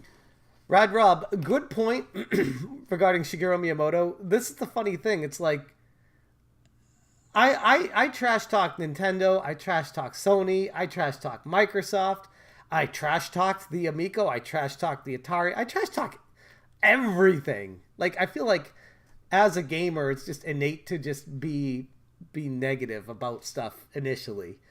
And I was trying really hard to change the narrative of that, to be more positive, be ever the optimist, and hear this thing out for what it might have to offer in the future. And I should have known better. But I guess my greater point with this is, like, none of those companies cared. I guess Atari got a little pissed off at me because they were smaller. But the big companies don't give a shit. And if you want to fight with the big guys, you got to act like the big guy. And you can't come down to the level of these people. They'll beat you with experience. Pat, imagine if somebody had one of your books and they said that the information in the book was wrong. They said that who the heck would ever buy this book, and they got the price wrong and all that stuff. And they said that publicly, you know, to hundreds of thousands of people. Now, wouldn't you be inclined to maybe reach out to that person and say, hey, look, actually, that's not the price of the book. And actually, what you said about what's in the book, that isn't quite accurate as well. And I'd like to give you more information about that, maybe to help you understand more about what the book's about. I mean, he's got a lot of tells, too. I don't know if it's because he's nervous or because he's really bad at lying. But when he keeps grabbing his ear and grabbing the back of his neck when he's saying stuff, I'm not a forensics expert. I'm not in the CIA. But, I mean, those are dead giveaways that somebody is not confident in what they're saying, especially with the nervousness in his voice. But the issue here is Tommy's taking them to task on what they said about the price and the information. And this is from 2 years ago, at least. I think longer than 2 years. Actually, I'm pretty sure it was 2.5 years ago. It was 2019, mid-2019, when this came out. So 2.5 years ago that this video was published to Pat and Ian for them to see. He was trying to correct their misinformation with facts when Tommy didn't have a console. When he didn't have the facts. So you got to take a step back and kind of question that and be like, how is he already calling people out for having incorrect information if they don't even have a console? They might have an idea of what they're trying to go for in mind at this point, but that doesn't mean anything, as we've learned. You can have the most grandiose plans in the world. What's up, Simon? You can have the most grandiose plans in the world, and it doesn't matter because those are plans. It's not a reality. And Pat and Ian were grounding their facts of why they felt the way they did in reality on how this has worked in the past with other consoles, what has transpired, how people have been taken for a ride, and they were trying to avoid people from getting hurt. Which, God, it hurts me to say this, but it's respectable.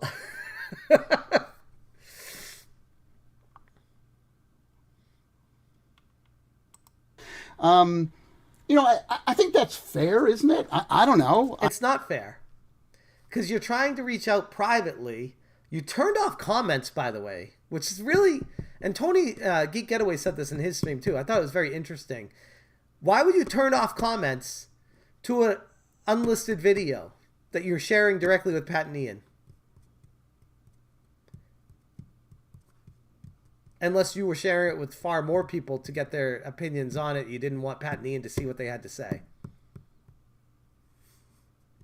If this was genuinely just for Pat and Ian, then you wouldn't turn off comments because it would just be Pat and Ian seeing it. And nobody else would have ever seen this video.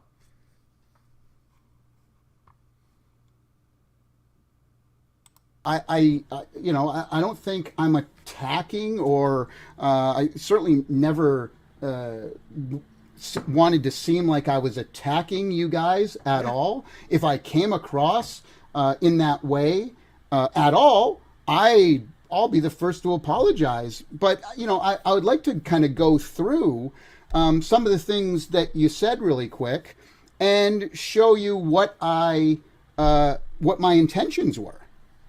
So let's start with this. Tommy Talarico, went after us on Twitter. This is the latest way I can put it, and it got more onerous. It's really weird, and it's getting harder and harder for me to be impartial now in terms of me wanting this to be a success or fail the more I get attacked by Tommy Talarico. That's all I'm going to say. Because we had the gall to not immediately say this. Now, I will say, I can't speak to this because I don't remember what actually transpired, if Tommy actually attacked them, or if Pat's definition of being attacked is Pat's just a snowflake and he can't deal with anybody contacting him because he's blocked me on Twitter because I've apparently attacked him by calling him out on his bullshit. Potato with the word attacked, Pat. But that being said, just the fact that Tommy's reaching out to them on Twitter, trying to manipulate the situation and change their mind, should tell people something. Nerd Crave. I drank Tommy's Kool-Aid too, man. I saw friends of mine getting attention from this minor celebrity, and I wanted to get in on the gold rush too. It blinded me to the facts because I was just so... Oh my god. Just so... waiting in bated breath what you're following that up with, Nerd Crave.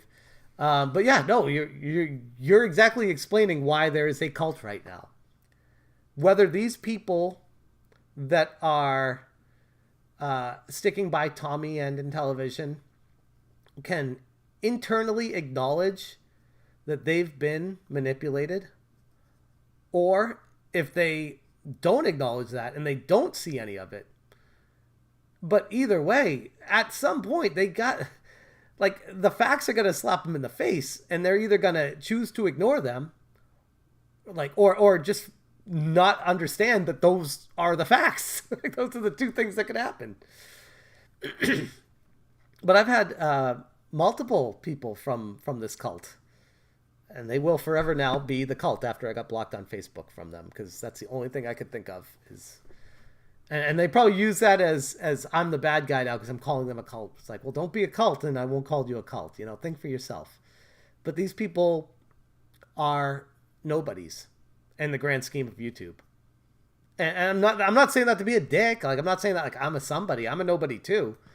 But I can step outside myself and look at it for what it was and be like, yeah, I was using this to try to, as a mutually beneficial situation, where I help Tommy and Tommy helps me. Tommy would promote my videos. He'd share them on Twitter. He had a big following. I'd be lying if I didn't say that played into my mindset with this. It did. Do I feel good about it? No. I'm trying my best to make amends for it now, but that was the reality of what I was thinking. And just the fact that someone of Tommy's stature... he's not like Steven Tyler of Aerosmith by any means, but he's also not a nobody either. He's somewhere in between. And just the fact that he was taking the time, a lot of time, intimate time, sharing his personal life with me, sharing his personal items and his house and the games and everything. And then driving me to Intellivision, taking the time of day and sharing all this to me. Like, it was one of the best days of my life up to that point, where I'm like, wow, this guy's so passionate. He really cares. And it's like, maybe he's just trying to market this. And I was the only one that was close enough that would take him up on it. Maybe that's what it was.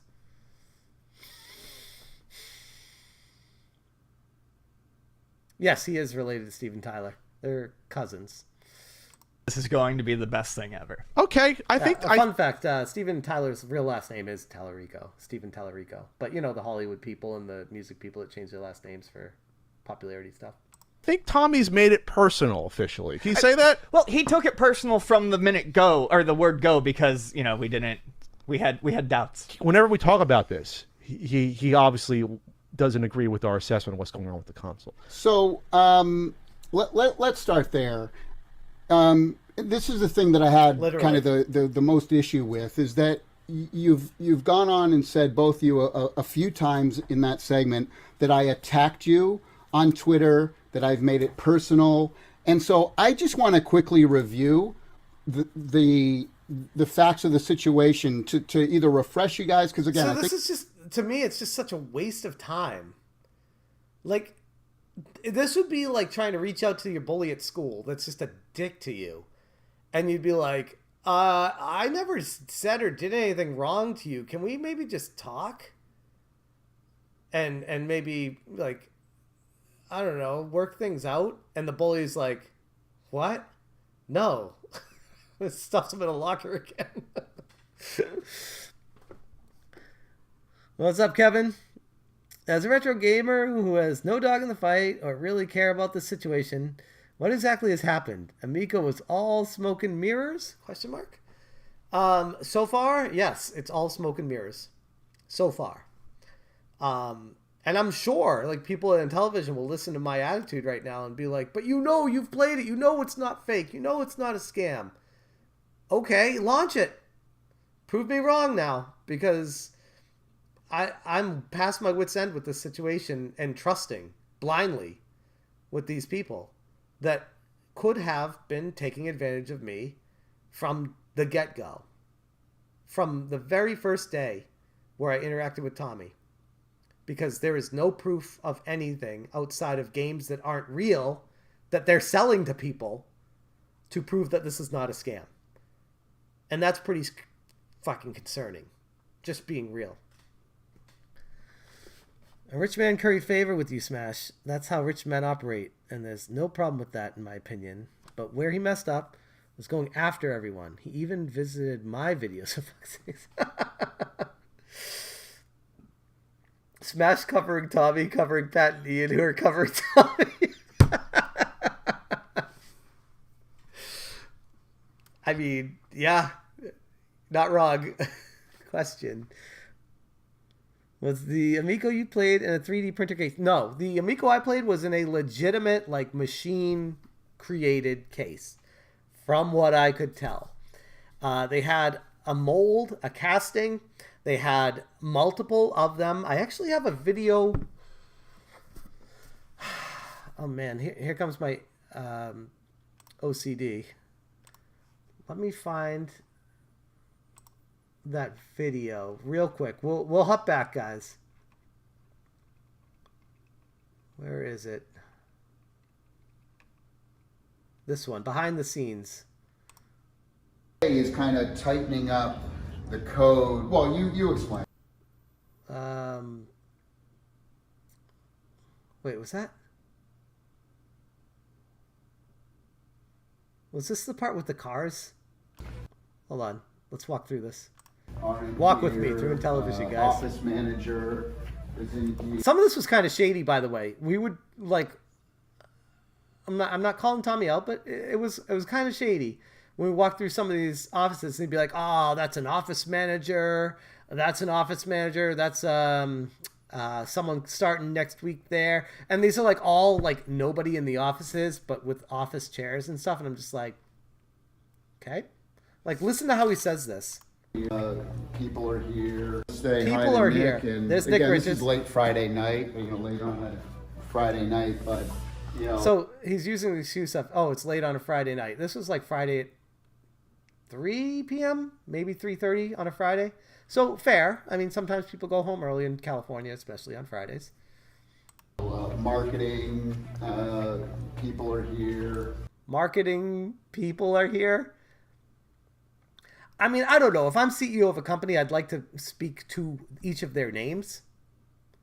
If I'm hiring these people and paying them with paychecks, I would know every single name of every single person. I'd be like, oh, like Christy is in here and Jessica is there and this is Rob and Tom are here. Instead of people and marketing and just kind of like brushing it off. It's interesting. Hold on. Let's rewatch that again. Say hi to Nick. And again, this is late Friday night. Man, Nick fucking hates me right now, I'm sure. Where to come up with that money. But anyway. What's it say here? Hold on a second. Hold on. Did we get some insight on the money? I forgot all about this. Hold on. That stuff. We say hi really quick, Nick. This is... Hold on. We need to go back even further. Okay, let's go. System, and it goes somewhere. That's what these guys, this corner, has been building forever. But Hot Wheels track, we got the big Hot Wheels license, as a lot of folks know. That's a fun game, by the way. They did play Hot Wheels. Yeah, we'll play the Amico in that room. But Slopes. Anyway. Oh man, Slopes. Is this some research for the kick scammers? I hope I get highlighted in that video somewhere, or at least a golden eye shout out. Much love, brother. And then here's this is more of we start to get into business, marketing. Does that not sound like super generic and weird? I mean, just full disclosure. Looking back at this, we need to. No.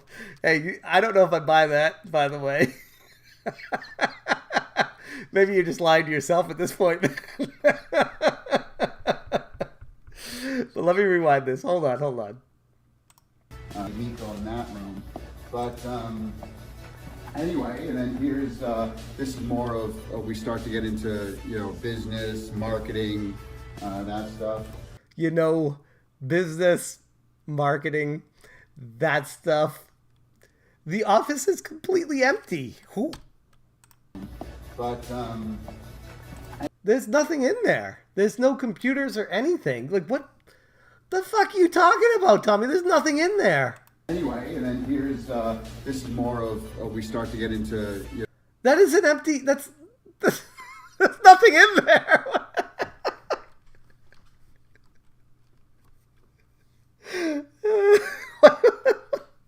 That's like a mental image of business and marketing folks just sitting in that office staring at each other. Maybe they bring laptops and just work from home. No, it's not the lunchroom. They do have a break room. So this is not that. But yes, it kind of does look like that. But it's not. This is just random office furniture. What the fuck? I'm looking through this with like a new set of eyes right now. And this is funny. Sorry. Business, marketing. Business, stuff. Marketing, that stuff. We say hi really quick, Nick.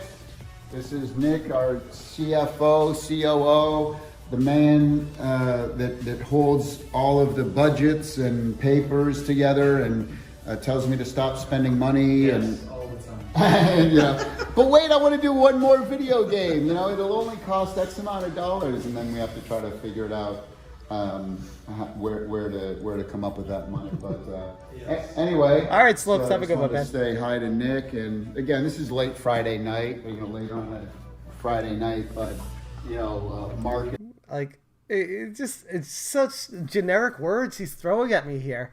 Like, I get he's proud of what he's created and built here, but this was not a good idea for him to let me record this. Like, this looks so bad in hindsight. Anyway, so I just wanted to say hi to Nick, and again, this is late Friday night. Late on a Friday night, but marketing. More marketing. I don't even look in there. We're here. I was like embarrassed to show an empty off. Here. Like I didn't even show it. I was like so. I was looking over. I was like, "There's nothing fucking in there. I'm not even gonna show that. I should have. Holy shit, I should have. There was nothing. Like, take my word for it. There were a bunch of chairs and desks. Like no computers. No. It didn't look like it was being lived in by anyone. It was just nothing. Like you can kind of see in and how empty it is. Friday night, but marketing. Like look at that. It's empty. There's some writing on the board there, so it's probably a meeting room. That's not marketing. People are here. Customer. They have a lamp there. Tommy loves lamp. Why is every room marketing? Well, I mean, when you're a startup and nobody knows who you are, you don't need a product. You just need to market. Prove me wrong, Tommy. Folks are in here. Office manager. Office manager. Who? I mean, clearly that's somebody's office. There's a laptop there. But why would you just point at a room and say office manager? Like, I keep looking back at this. I'm like, Tommy took on so much, way too big, way too fast. Like, I feel like this was too big for him. He was just trying to fake it till he made it. Is in here, like a testing and build facility, because we are actually building some vehicles. I'll say that for promotion. What?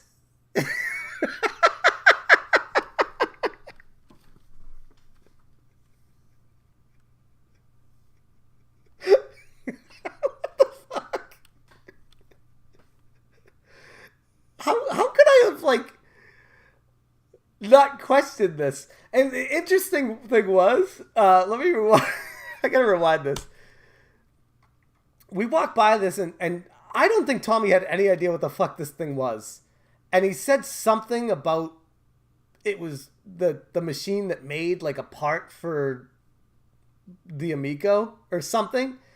And I was like, hold on a second. Have an Amico day. Smash, do you remember the $500,000 that was talked about for the Moon Patrol vehicle on the Ford chassis? No, I don't recall that.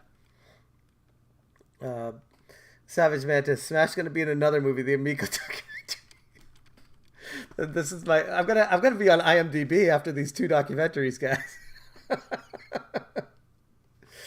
The Amico Ferrari. So why do we need, just straight up, why do we need a 20-ton hydraulic bottle jack at the Intellivision headquarters? What this tells me is this headquarters was actually a headquarters for something else, and Intellivision is like using the empty rooms because whatever was there either moved somewhere else, went out of business, or is on leave for an undetermined amount of time. But this has nothing, like, I'm looking back at this with a fresh set of eyes, and I'm like, this has nothing to do at all with an Amico. Like, what the fuck? Why is he even saying? I remember a video about him talking about making a Moon Patrol automobile for marketing, but after watching it in real time, I never seen it again. Stash that. Get some cabbage for the documentary. That's the thing with documentaries. They don't pay. They want an unbiased take on stuff. So, if anything, I should be writing books. If I really want to make money.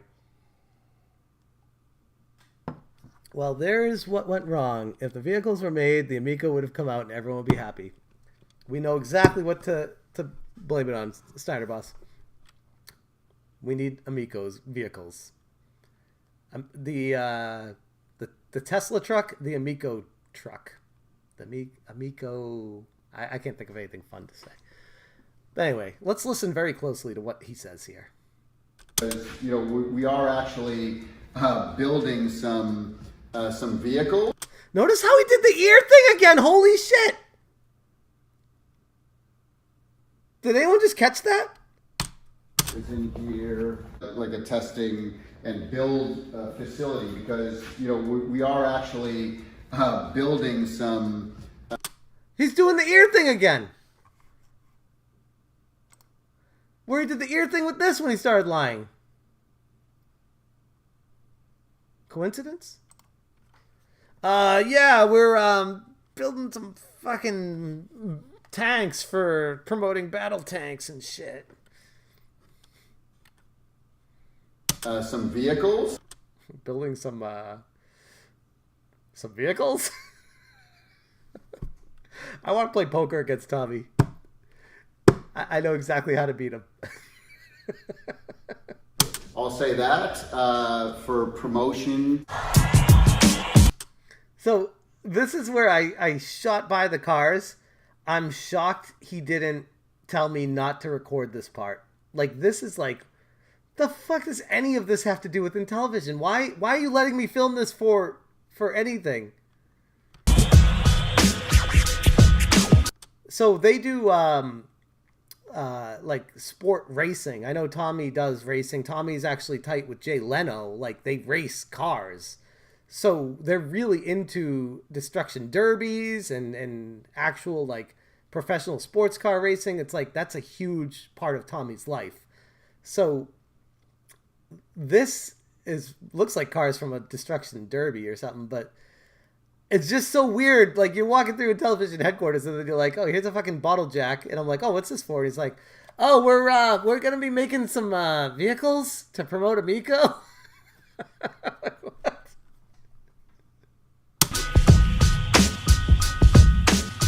There's a fucking airplane there. That's the airplane. Fucking cockpit of an airplane. What? What the hell?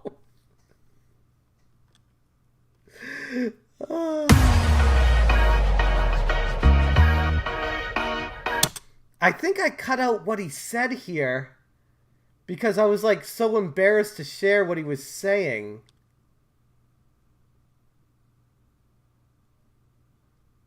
Can I find the original audio for this to share it with you guys now?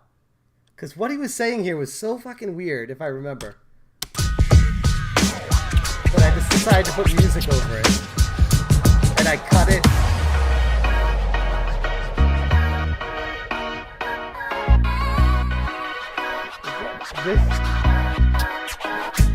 Am I gonna have to hunt down the original audio for this right now? Somewhere deep in the depths of my computer. What's up, OCG? Okay, let me know if you guys want me to hunt down the original audio for that, or if you want me to continue doing these videos, because it might take a little bit to find that one.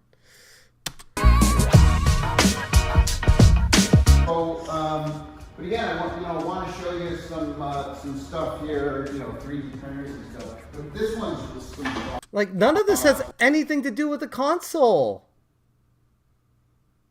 What's up, Panda Sub? None of this has anything to do with the console. This is all like car shit. And he's trying to play it off like this is all with Intellivision. This is like car stuff. What am I even... Why did he bring me over here? What the fuck? I haven't watched this video for so long. All right, Steiner, thank you. Motors and fucking random shit. Dude, we need that original audio. This is so odd, right, Brian? Like, why are you bringing me here, Tommy? Why? Yeah, this is all at Intellivision headquarters. This is the behind the scenes at Intellivision video.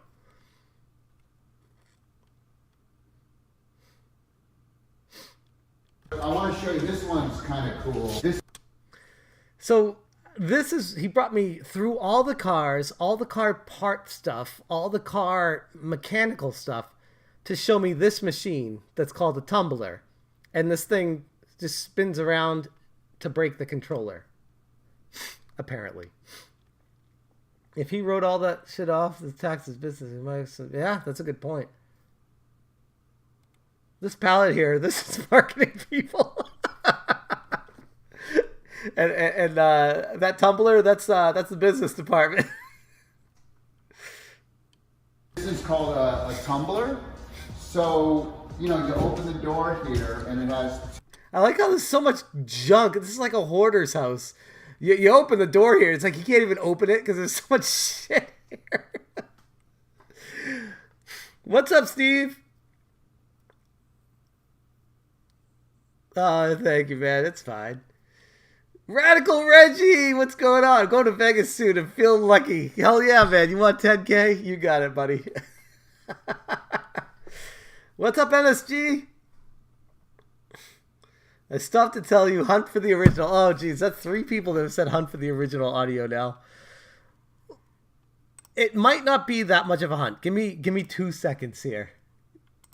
Because I keep everything somewhat organized on my computer. This video is titled Exclusive Headquarter Tour. Let me see if I can find that folder.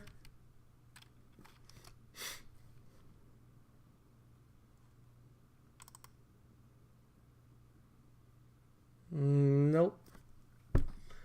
Oh man, I don't know where I put this footage.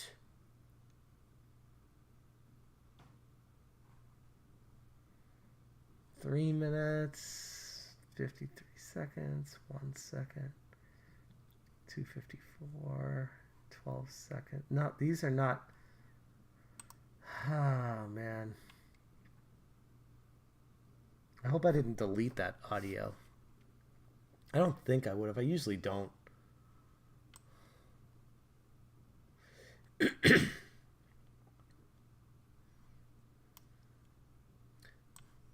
What? April 3rd, 2021. Okay, let me check. April 3rd. That's 2019. Okay, that's the wrong date. April 3rd. Nope. Oh, that's 2020. This is 2021. Okay, hold on a second. Wrong year.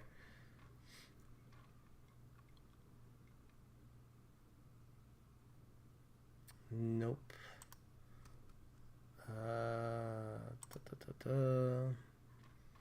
Let me try videos. Man, if I can find this, it's totally worth it.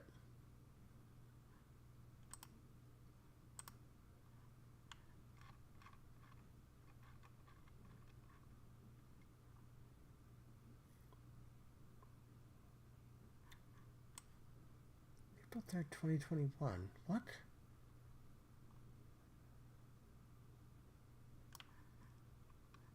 I don't have it here.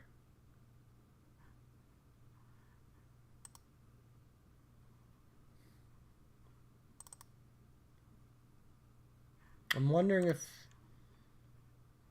might be in a different drive. Hold on 1 second.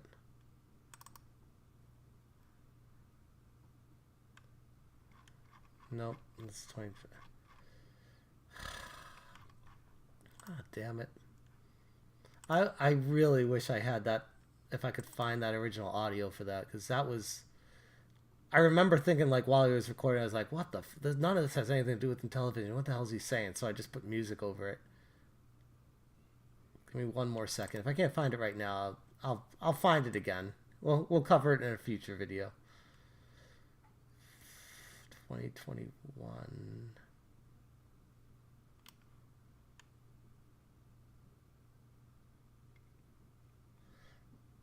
Yeah, I'm not seeing it here, guys. I'll have to find it afterwards. I'm sorry.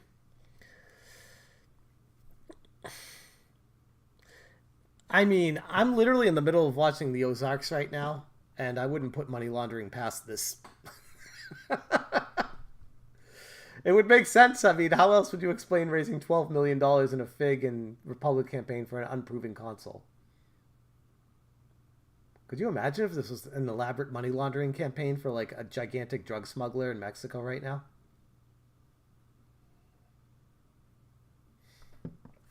Yeah, I'll come through with it later. I will tear my computer apart looking for it, guys. Next time I live stream. Yeah, good point, Steiner. 2 things. So what we do is we put the controllers in, in there, or we put the console itself in there, and it, you know, it kind of hooks up to, you know, to the computer and everything. And basically what this does is it just spins around and around and around, and you can put carpet, concrete, tile, you can put different, we have the concrete, carpet in there for now. So to give you an example, we'll take a Intellivision Amico controller, we'll put it in there, and then you can control how fast that spins, so how hard it spins, how long it spins. And so and you say, well, what the heck would you do that for? Because we try to get it to break, right? And then once it breaks, we can then...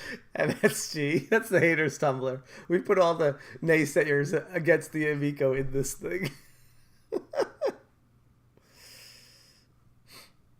The video, they I believe they've raised about 17 million with everything combined, but I was saying 12. It was like 11 point something for the Fig and Republic alone, but they've had now 3 crowdfunding, not counting the 4th that was canceled.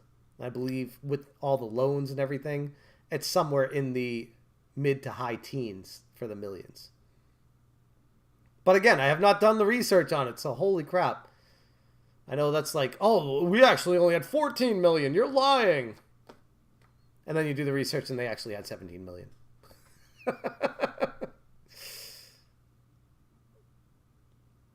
That's as good as an explanation as any, Don Phoenix.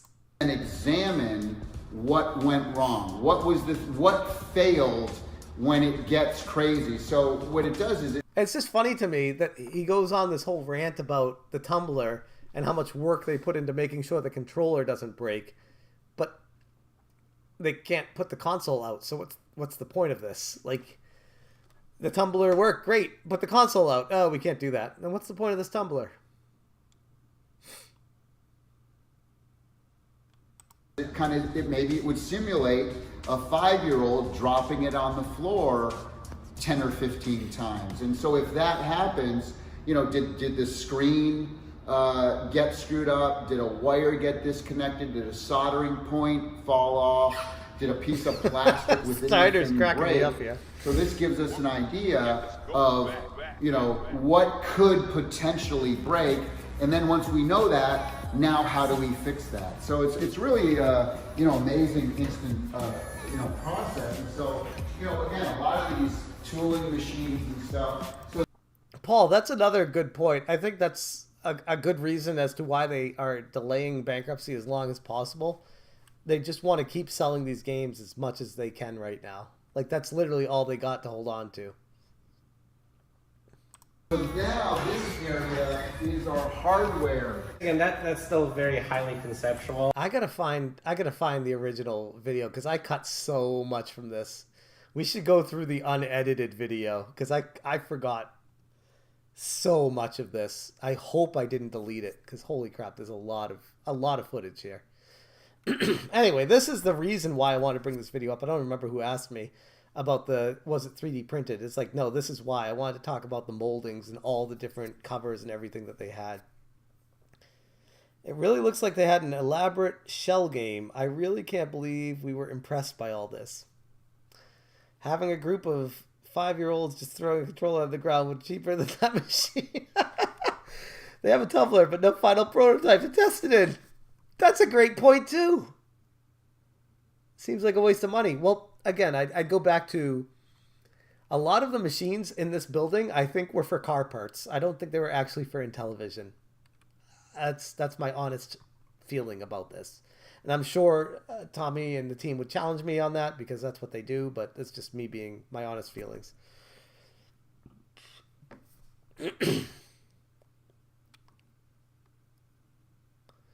Oh, okay, so I totally forgot about that. I remember seeing that too. Dennis, why does every employee have the Jesus Christ, this guy's back look on their face? I mean, I will tell you firsthand experience when I was at Intellivision, that was the feeling that I got from people. Every time Tommy walked by him, they're like, what's the, hold on, I gotta, was it?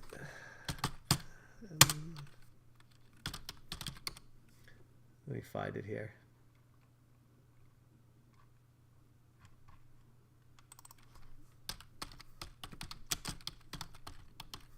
Trust me, it's probably not worth it. Yeah, here we go.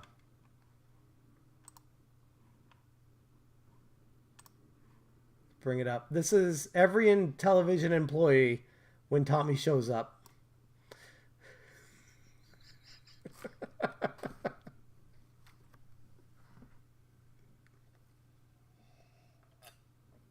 I need Review Tech USA's laugh track right now. That right there, that is the feeling. I literally, when I was going around the office with them, every single employee was just like, Lord help me. Here we go.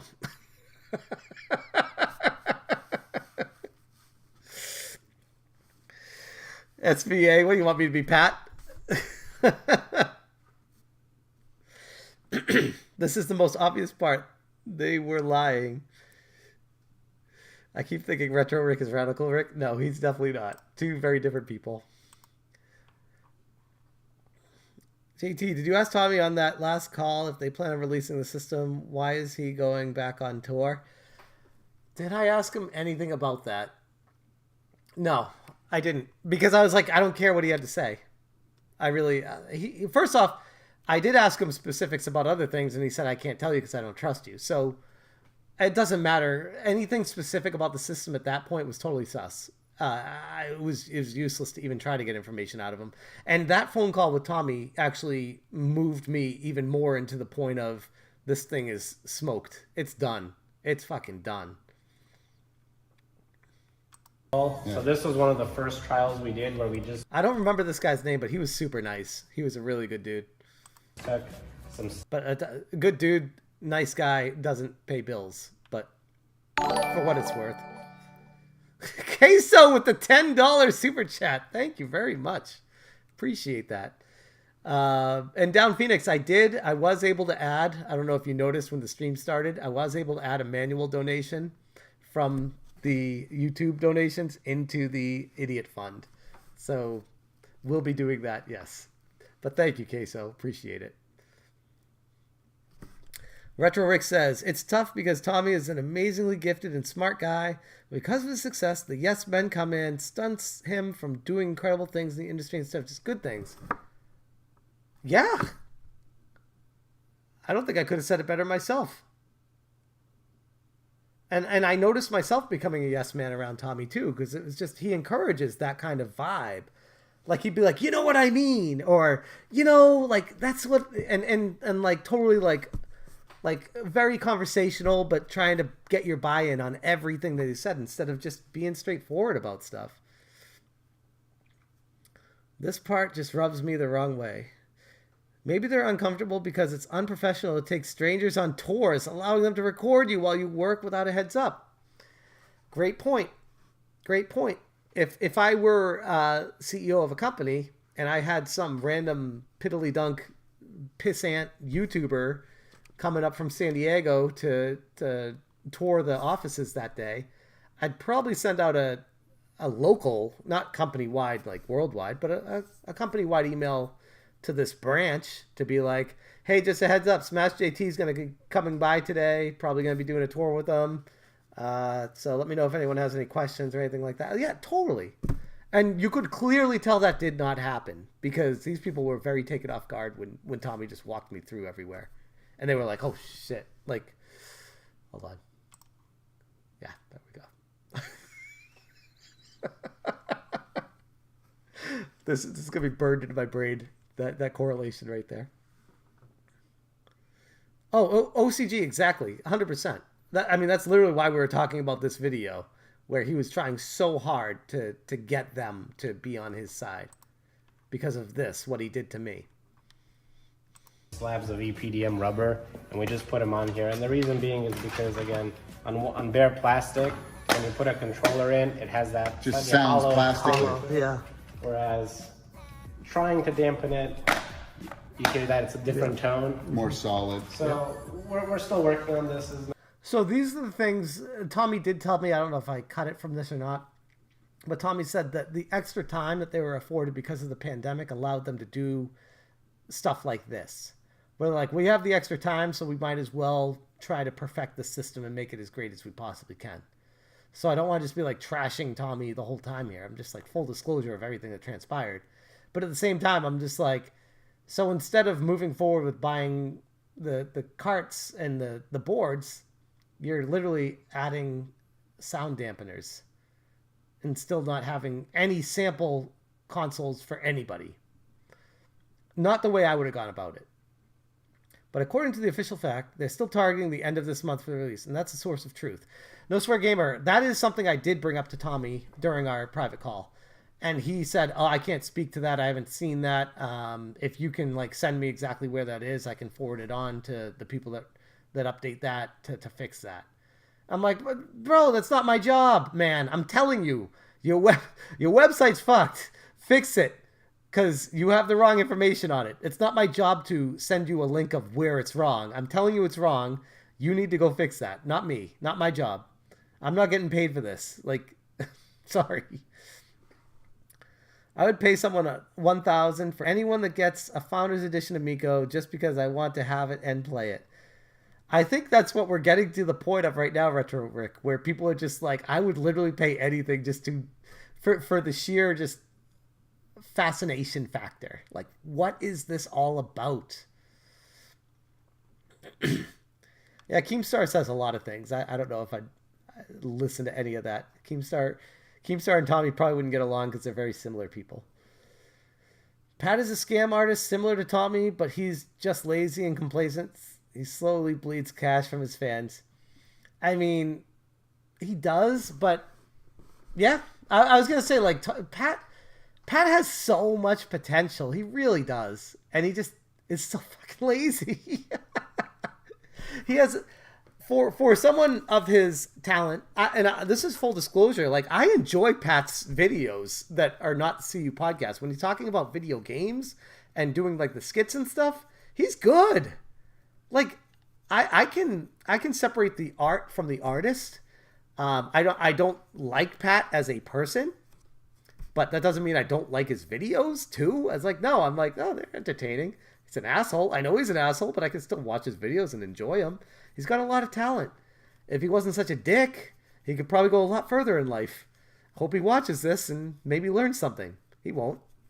I mean, he might watch this, but he won't learn anything. So crazy that both Atari and Evercade were able to... Oh, God, don't even start about that. You're right.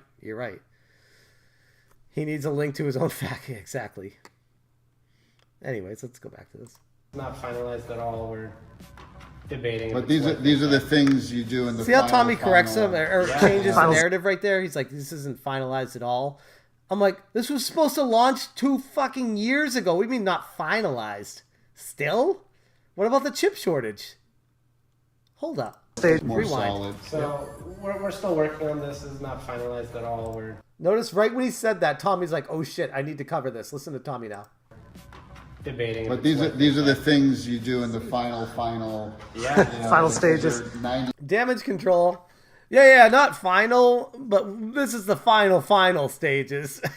we're like right there, guys. Hey, what's up, Pro Retro? How you doing, man?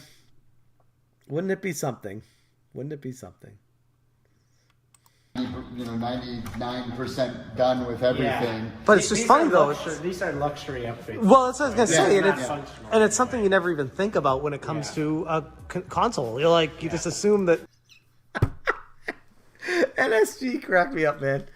Wouldn't that be something? Is one of my potential names for an Amico documentary. And the full name would be The Intellivision Amico. Wouldn't that be something?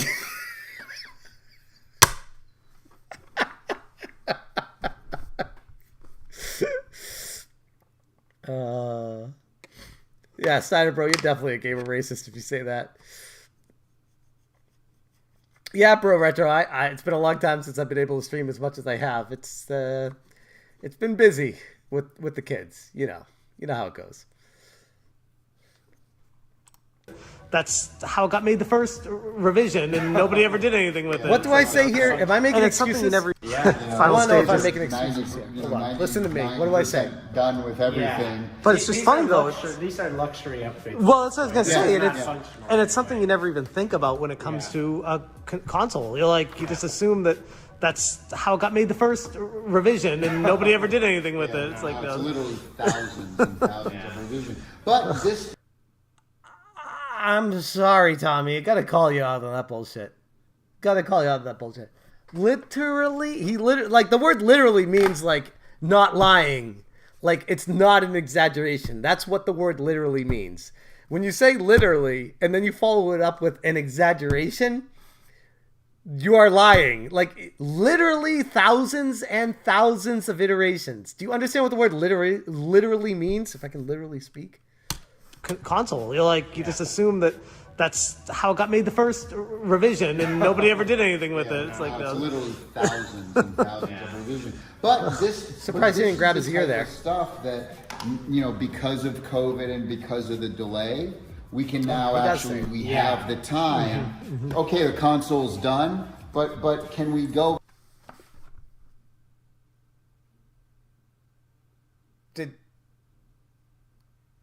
Did anyone else just hear what I just heard? Because holy shit. I don't know how we even got to this point of the stream, but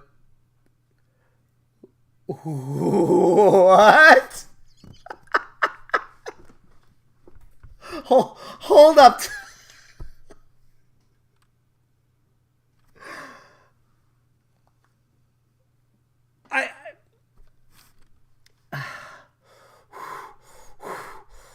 I need to breathe. Oh my god. Oh my god. Hold on a second. Oh my god.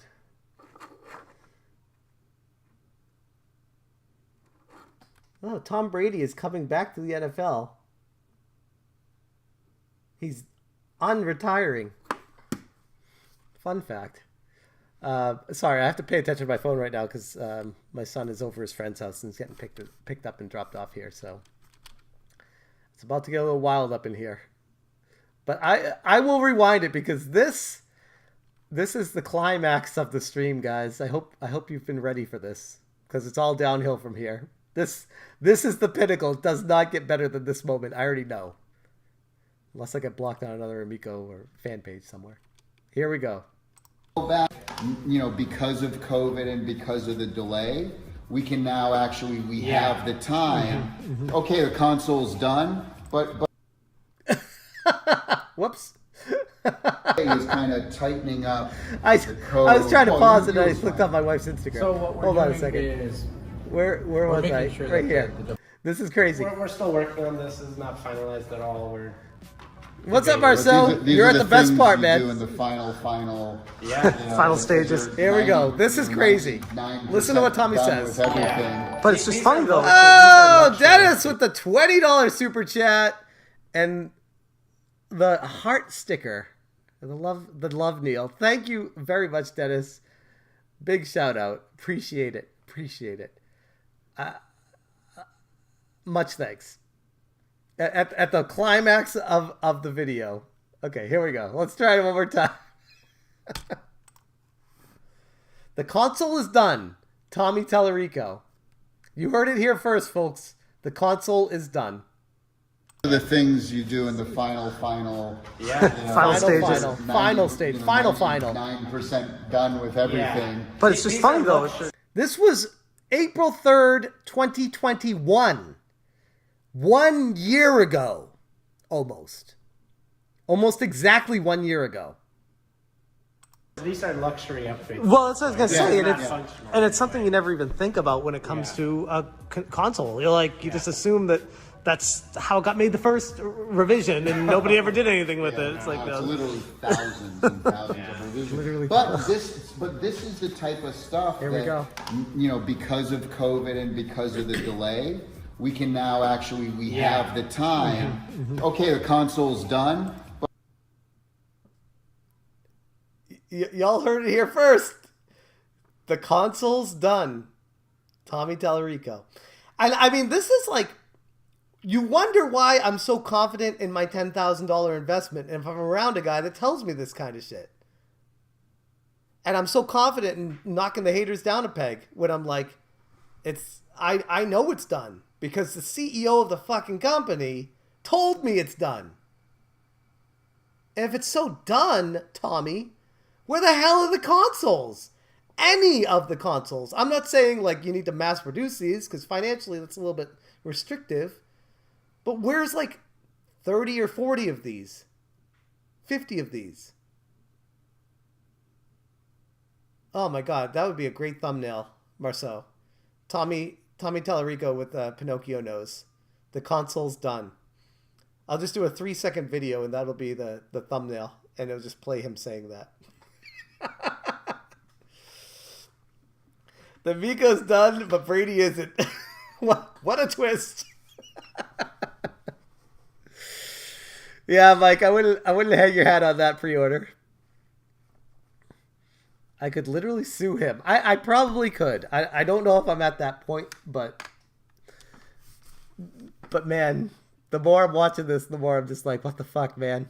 Like, do you even listen to what you say? Or do you just do you have that internal monologue, Tommy? That's like, maybe I shouldn't say that shit that's being recorded right now? Does that not cross your mind? It's not even like oh, this is a private thing you told me. I'm fucking holding my camera up in your face, and you look at me, and you say, the console is done. Type of stuff that, you know, because of COVID and because of the delay, we can now actually, we have the time. Okay, the console's done, but can we go back now and think of, you know, what are some of the little idiosyncrasies that we didn't like? And one of them was like, gosh, you know, right? Now, this is super solid, as you know. Gotta include the other guy saying it's not at all finalized right before too. Did I miss that? Did he say that? Now I need to, man, we need to put on our inspector goggles here, guys.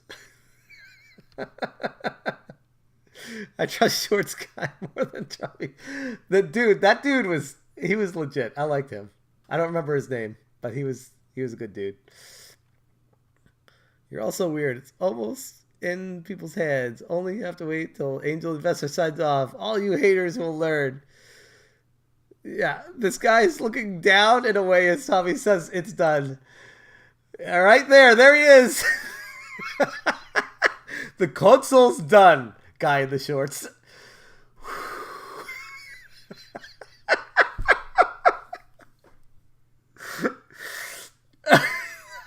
I can't.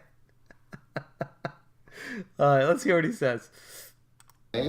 We can now actually, we have the time. Okay, the console's done, but can we go back now and think of, you know, what are some of the little eyes are all looking around like, that we didn't like?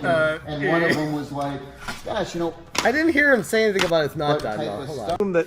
That's how it got made the first revision, and nobody ever did anything with it. It's like it's literally thousands and thousands of revisions. But this is the type of stuff that, you know, because of COVID and because of the delay, we can now actually, we have the time. Okay, the console's done, but can we go back now and think of, you know, what is... I'm watching his eyes, the shorts guy's eyes, when Tommy says the console's done, because that gives a lot of insight to what he's thinking when he hears that. So watch his eyes when Tommy says that.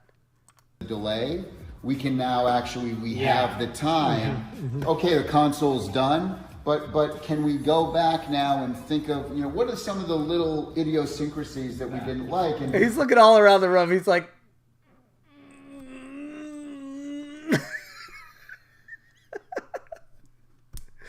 this guy looks like he's living a nightmare. And one of them was like, gosh, you know, right? Now, this is super solid, as you know. You've played it, right? That's right, but it's like, well, wait a minute. It's just a psychological thing, right? So these are the types of things that. Oh, it's further back. Oh God. Okay, hold on.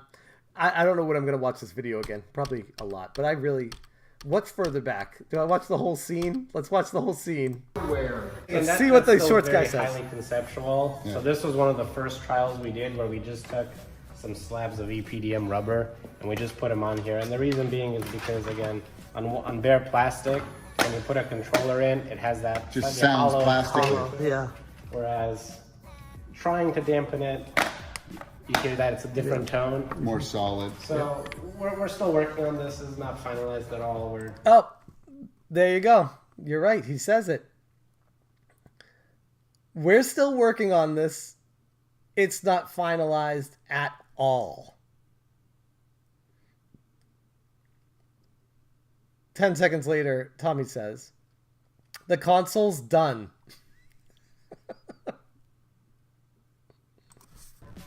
Debating. But these are the things you do in the final final stages.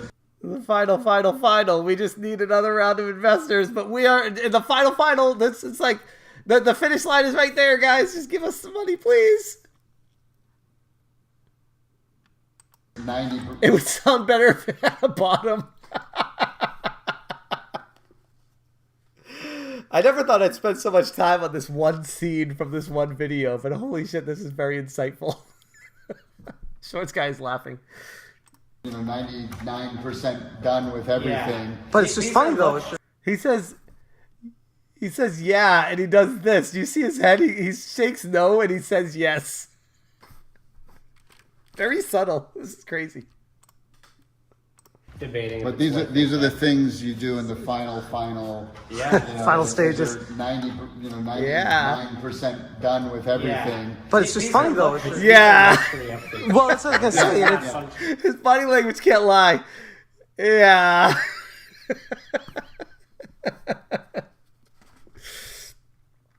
The problem wasn't that it wasn't finished, but that they couldn't go to mass production. Exactly. Which I believe.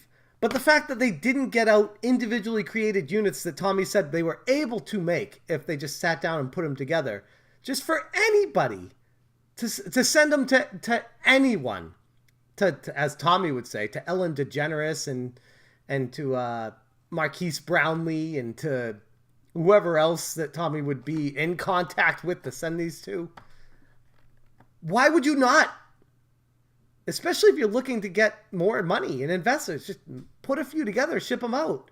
Unless the back end isn't ready. Unless this is a garbage console that you've been hiding the real problems with. Why can't you put a few of these together? What the hell is holding you back? This was supposed to launch 2 years ago. Which means it should have been ready almost 3 years ago.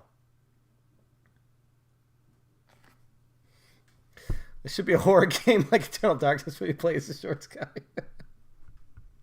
Blink twice if you're being held against your will. Shorts guy, do you need help? Blink twice. And it's something you never even think about when it comes to a console. You just assume that that's how it got made the first revision, and nobody ever did anything with it. It's like it's literally thousands and thousands of revisions. Right, OCG? But this is the type of stuff that, because of COVID and because of the delay, we can now actually have the time. Mm-hmm. Okay, the console's done, but can we go back now and think of what are some of the little idiosyncrasies that we didn't like? And, console's and done. One of them was like, you guys heard it, Tom.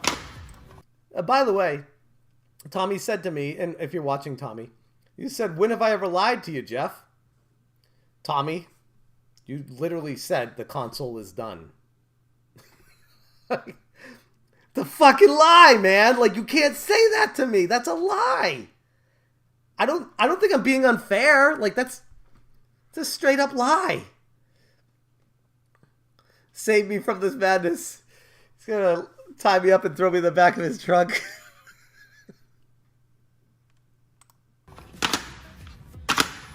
Right? Now, this is super solid, as you know. You've played it, right? That's right, but it's like, well, wait a minute. It sounds a lot better. It's just a psychological thing, right? So these are the types of things that you can when you have more time. So we look at the pen. And these guys got all the time in the world, apparently. Fun fact. pandemic is, you know, we got to turn lemons into lemonade, and how can we improve? Shorts on guys, what, like, yeah, can we even be done something now? as simple as the sound of it clicking in the device. And every time I put music over it, that's when Tommy was just saying some random shit that I'm like, that doesn't sound good. People are gonna hear that and they're gonna be like, the fuck? So to be fair, I covered for Tommy quite a bit throughout this whole thing, where I'm like, I'm just gonna put music over this because yikes.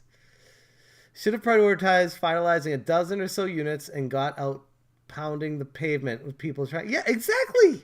Which is what they told me they were going to be doing. Real question is, has Tommy ever not lied to you? Dun dun dun.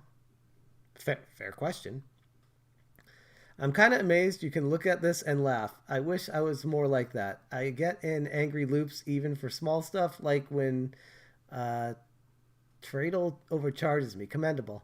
Peter, if I wasn't able to laugh at myself, I'd be very depressed. I have to be able to step outside myself and be like, what the fuck was I thinking? I have to. And this is not to poke fun at Intellivision or Tommy in specifically. Like, it's just the reality of when you step outside yourself and just look at how ridiculous all this is. It's fucking funny. It is. I still think half a plane is a solid investment. We just need a couple wings and an engine and we'll be good to go.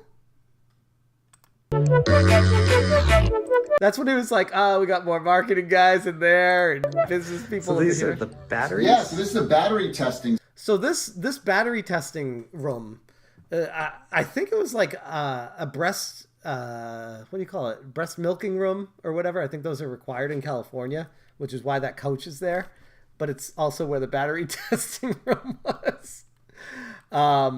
We walked by it and he kind of pointed at it and I was like, oh, can we highlight this? Because that's interesting to me. And he's like, yeah, sure. And we went in there and this is what he said. System right here. So, you know, we have to do multiple testing to make sure that,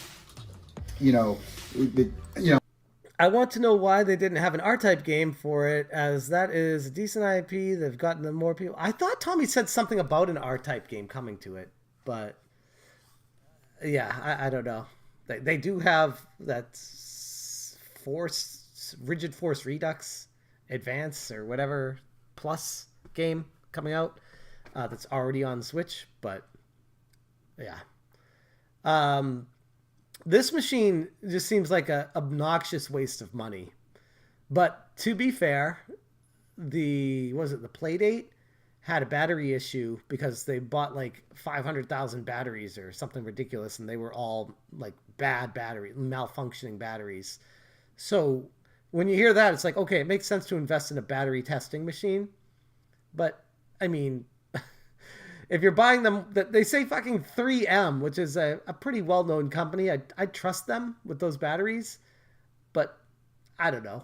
I'm not a guy that makes a console. I wouldn't know what goes into it. So I thought this was interesting, but an obnoxious waste of time and money and resources for something where it's like, just get the fucking console out.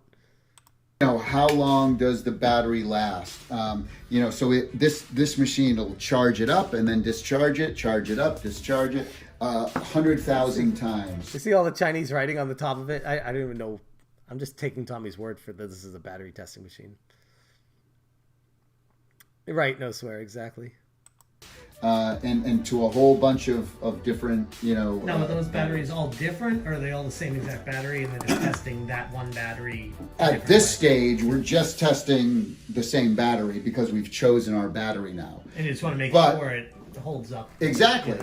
We got to make sure that it doesn't go out after a month, or that what this really shows is that when you charge it and discharge it, like say 1,000 times, because all batteries eventually are going to fail, right? Mm-hmm. So but if you do it, I mean, indecision probably, but I mean, I don't know. I kind of like just having a rechargeable controller, especially the Switch got it right. Those Pro controllers batteries will last forever. So 1,000 times with 30 different batteries, and you can measure that data and say, oh, it went down 2%. This Coke machine over or battery tester. Yeah, 30-day battery period tester. of 1,000 charges back and forth. So you can start to do the math and get down and if they're in the final stages, and according to Tommy, it's done, why are there batteries in this machine even right now? This should have been like 2 years ago. What the hell's going on with this right now? I mean, here's the thing. On one hand, at least they're doing something to show that it's not a scam. This is a real functioning system that they're working on to actually create. On the other hand, there's so many lies with where they're at, the status of the project. It's obnoxious. They use it to jumpstart the cars. realize, okay, these batteries will last 10 years. Good You question, will never Chris. have to replace it for They're 10 on their years. third tumbler. They've blown up. They've blown up The the first colors two. are painted like Boba Fett's ship. So, the kind of the green and the burnt orange, because at the end of this hallway, we have Honda Carbonite. This is my this has been at my house for the last 25 years, but I mean, I kind of feel like, yeah, that's cool to have at the office, but I also kind of feel like Tommy's like, oh shit, I have no place to put this in my house. I'll bring it to the office, put it at the end of the hall, and we'll make it a Star Wars hallway to make it make sense at the end of it. I felt I'd bring it in and have some fun with that. So this is like video departments and creative and mechanical engineering are right. What? The video department and creative and mechanical engineering? I think this speaks volumes for how little Tommy knows about what the hell he's even doing. Because I feel like he could speak to these positions a lot more if he actually knew what the hell he was doing. Instead of just saying the name of the position, they'd be like, oh, this is the mechanical engineer. He does so-and-so, and his purpose here is XYZ. Instead of, that's marketing, business, mechanical engineering, and video. Why aren't there more marketing offices? We need more marketing offices. That's Tommy. Tommy's ever the marketer. Always marketing something. Always sell. Sell, sell, sell. ABC, always be closing. That's Tommy. Here where Todd and Slade just left. And They fixed the elevators. How many elevators here? Oh, we don't actually have any elevators in this building.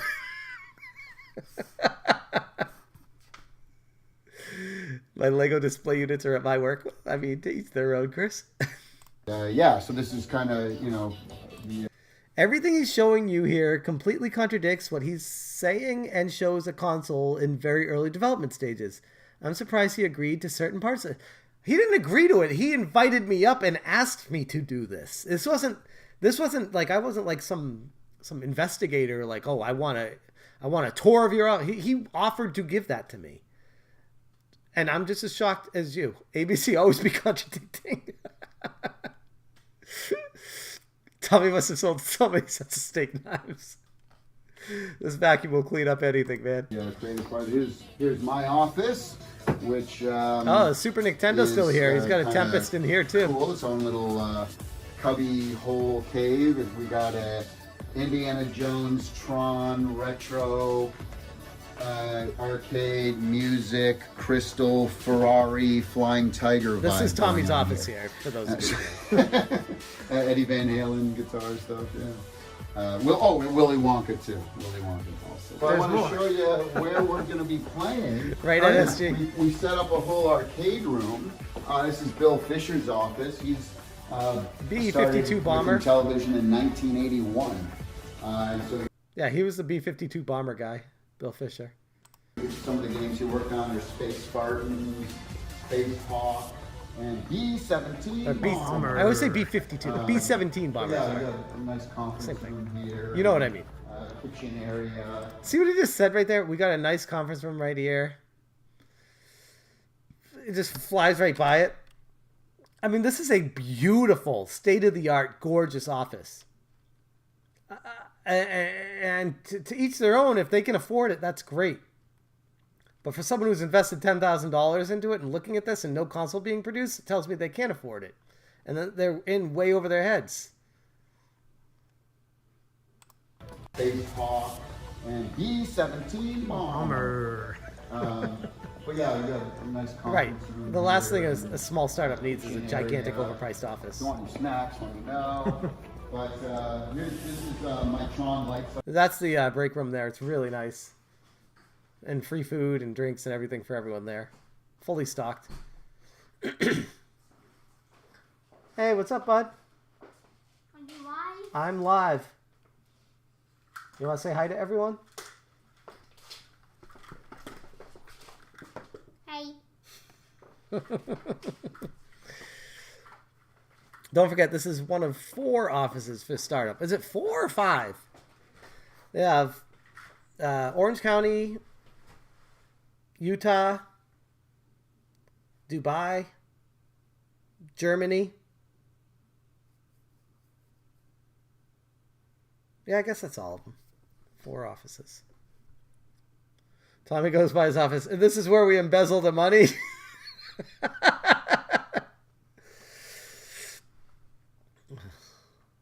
Cycle that it's half a life cycle. The original, from the computer into real life, which is pretty cool. But this is really fun, actually. This is one of my personal posters as well. So I'm good friends with Don Bluth and Gary Goldman. Don Bluth, for those of you who don't know, he worked for Walt Disney, and the first movie he worked on was Sleeping Beauty. Austin, What? everyone said hi to you. Okay. He said okay and laughed. Which goes back to the 40s. And he's still alive, and he's such a great Crush your intelligent bad. guy. Thank you for the Don $2. Bluth. And so I had all the For a new people who company, worked on they have Dragon's quite Lair, a bit of offices. sign my Yes, posters. These are all some might interesting argue and they fun. have These far are too all many actual pinball And thank you for the donation. machines, and you say, and these are all from the 1930s, right? So some beautiful pieces. So you can see, here's an example. See, they basically put nails or pins. And this is it. Tommy goes off on tangents that have nothing to do with anything. This is what Review Tech was saying about, like, you get him talking, and sometimes you just stop asking questions because you're like, he would literally talk until he passed out. So he goes off track very easily, as do I, by the way. I'll be the first to admit I'm not great at staying on track with things too. But it's a little bit concerning if the CEO of your company is someone who constantly goes off track and is derailed off focus and course. And then you had, the ball went there, and it goes up, and it would hit, and that's how it was called pinball. Now, eventually, they made the tables bigger, leaned them down. I just kind of feel like Tommy, I don't want to say he's a hoarder, but he has a lot of shit at his house. And he might have been offloading some of the stuff at his house to bring into the office because he had no place to put it in his house. Potentially. Like this, and then put flippers on them, right? But so these are some original pinball. These are all part of my collection that I just brought in from my own house. But some beautiful, just pieces of art to me. Well, to be fair, Joe G, this was April 3rd, 2021, so about a year ago. This is before it was completely failing. So exactly, NSG. Totally doesn't need that stuff in there. No, he doesn't. Like, this is like. Tommy's really into a lot of antiques and stuff too, which, I mean, if you're into that stuff, it's cool. A lot of people aren't into that. They don't care. And so it's just kind of like, what purpose is this serving at our next generation high-tech office that people don't care about?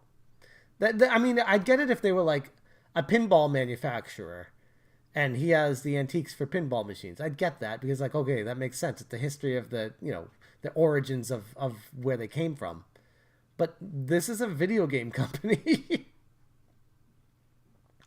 people might look at it and say, "Oh boy, it looks like a bunch of plastic or metal junk." I think that's awesome. Yeah, it's very cool. So we're gonna be putting those all over the walls and stuff. What's this Mike Tyson here? Oh yeah, this is cool. I got this. This is they did a few hundred of these where they have the NES controller, Mike Tyson's Punch Out, and then Mike Tyson signed it. Oh, that is awesome. Isn't that fun? Yeah. Yeah, and they did like a limited number of those. I'm still fascinated by the tumbler. Yeah, that tumbler. Very cool. But if that, yeah. That's the thing I noticed too. Tommy would spend so much time focusing on like knickknacks and useless things that in the grand scheme were minor. But then like the important stuff he wouldn't even talk about or focus on at all. And I'm like, okay, that's what we need to focus on. Like you say the console's done. Why is it not being created? Why have you not purchased the chips for it? What are you waiting for? The price to come down? What's the real reason here? Why can't you tell people the truth? But and then that we NES have our controller is game so room complicated. here. We're putting this Tron light cycle. We're mounting it up here. So Oh, nice. yeah, That's awesome. and then we're gonna put the Intellivision. We're gonna make a big Intellivision thing. I'm gonna guess one of two things. Either that didn't happen, or it. Well, I'm gonna say hopefully it didn't happen, but they don't have the money to do what he just said. Like that's a lot of like construction to do that, and it's a startup that's failing. You don't want to spend money on that before the console's out and you're successful. For the office. So anyway, this is the game room. It's starting to come together, but again, these are all my own personal machines: the Vectrex, the NBA Jam. Actually, the guys at Arcade One Up gave me this, so that was pretty cool. Does that mean you're going to be giving them an Amico? Well, we did a deal. We did a couple licensing deals with Arcade One Up. So Wait, what? This video is filled with some gems, guys. I didn't know about this. Has anyone highlighted this before?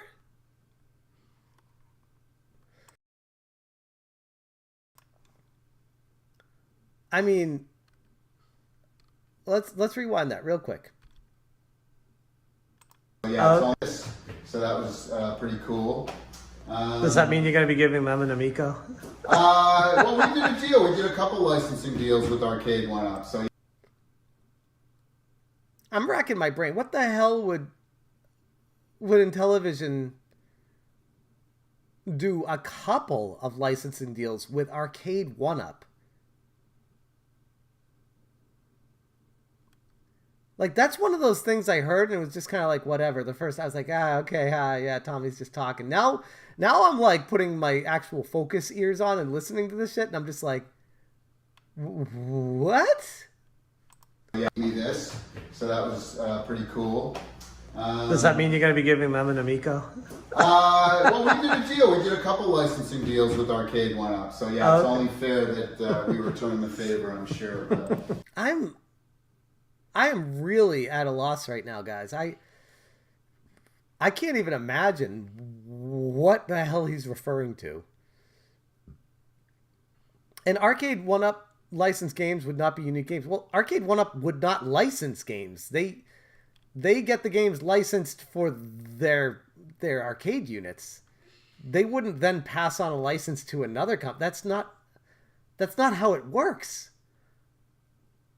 Like, the only licensing deal that Arcade One Up would do with Intellivision would be to have a stand-up arcade of these games.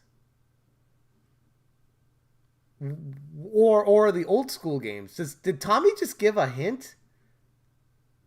I mean, if he's to be believed, which is a leap in itself at this point. Did he give a hint that there's an Intellivision collection coming to Arcade One Up? Is that what that means? Because I can't think of any other reason why he would say that. Does that mean you're going to be giving them an Amico? Well, we did a deal. We did a couple licensing deals with Arcade One Up. So yeah. Right? I mean, help me out. If you guys got anything better than what I just came up with, I'd be genuinely curious to hear. But yeah, exactly, Steiner Bros. Like an arcade 1-up Intellivision cabinet that has like a compilation of Intellivision games that were arcade games back in the day. If I didn't even know which ones were, but I mean, there's one of two things from my perspective. It's that or what Marceau said. He's just a compulsive liar and he's on the spot and he just says that. That turnaround he does. Oh, I get to lie again. I mean, right? Maybe Arcade 1-Up going to be buying them? I don't think so. That wouldn't make any sense at all unless they were buying them out of bankruptcy. But even then, just for the names and the licenses for the arcade. But if they already signed deals with them, then... Oh, Arcade 1-Up does collectibles. It could mean anything. Okay. So it could be collectibles and trinkets and stuff. I don't know. That was just such a... Watch his mannerisms. Do you think he's lying here? Me this, so that was pretty cool. Does that mean you're going to be giving them an Amico? Well, we did a deal. We did a couple licensing deals with Arcade 1-Up. So yeah, it's only fair that we return the favor, I'm sure. I just feel like he's just blowing smoke, just saying random shit. I don't...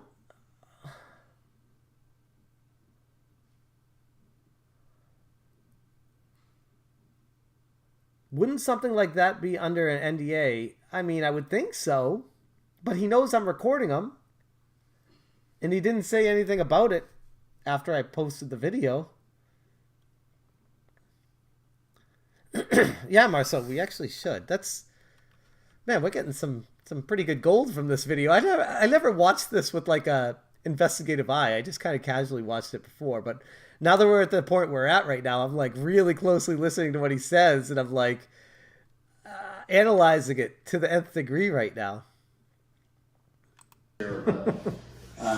Anyway, so yeah, this is the TV that we'll be playing off. I think it's a 85-inch Samsung. I mean, if you're going to play Amico, you know, might as well do it right. That's right. Well, let's get to playing some games. All right. Final version is that if you want to change whenever you want to change your orientation. Right, OSG. How you doing, OSG, by the way? Good to see you, man. The pause button, and then you'll just switch it. Yeah, Steiner. Is it okay if I record part of this? Yeah, I was going to say, yeah. No problem. So there's something from that video right there. There is, I purposely hid that there was a little bit of a lag there. Not going to lie. But it wasn't lag like in the gameplay. It was lag in the registering of the lights. And then but I cut the video before it got to that point. Is it okay if I record part of this? Yeah, I was going to say, yeah. I don't remember exactly what it was.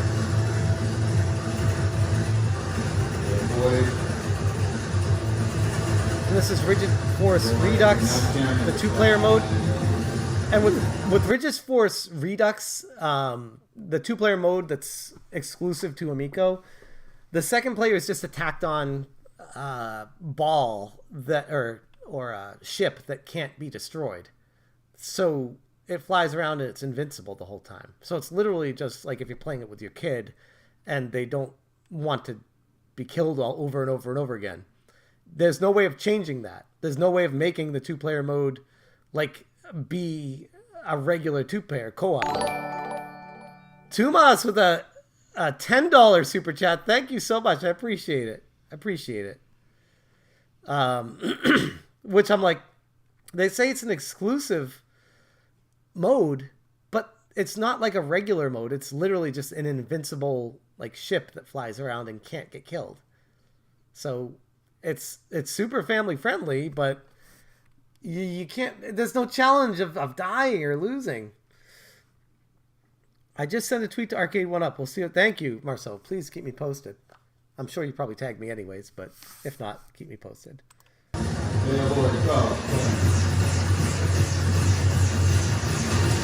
I just ran right into it. All right, so this is skiing. Skiing was actually fun. I know Pat and Ian were making fun of it being a 99-cent game, but I'm like, I'd pay $3 to $8 for this. I'd pay $8 for it. I would. Oh, damn it, I missed it. Oh yeah, follow the tracks. Design the level, and I still screwed it up. Well, that was one hell of a trip. I spent the better part of, what was it, 11 a.m. until it's almost 9 p.m. now.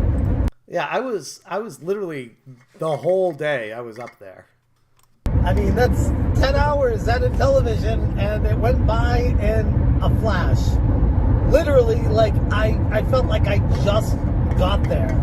So many games I played, so much to talk about. Oh, man, the Intellivision Amico, to me, initially, I was kind of feeling the vibe of, do we really need another one of these consoles? But the more I've heard about it, the more interested I became with it.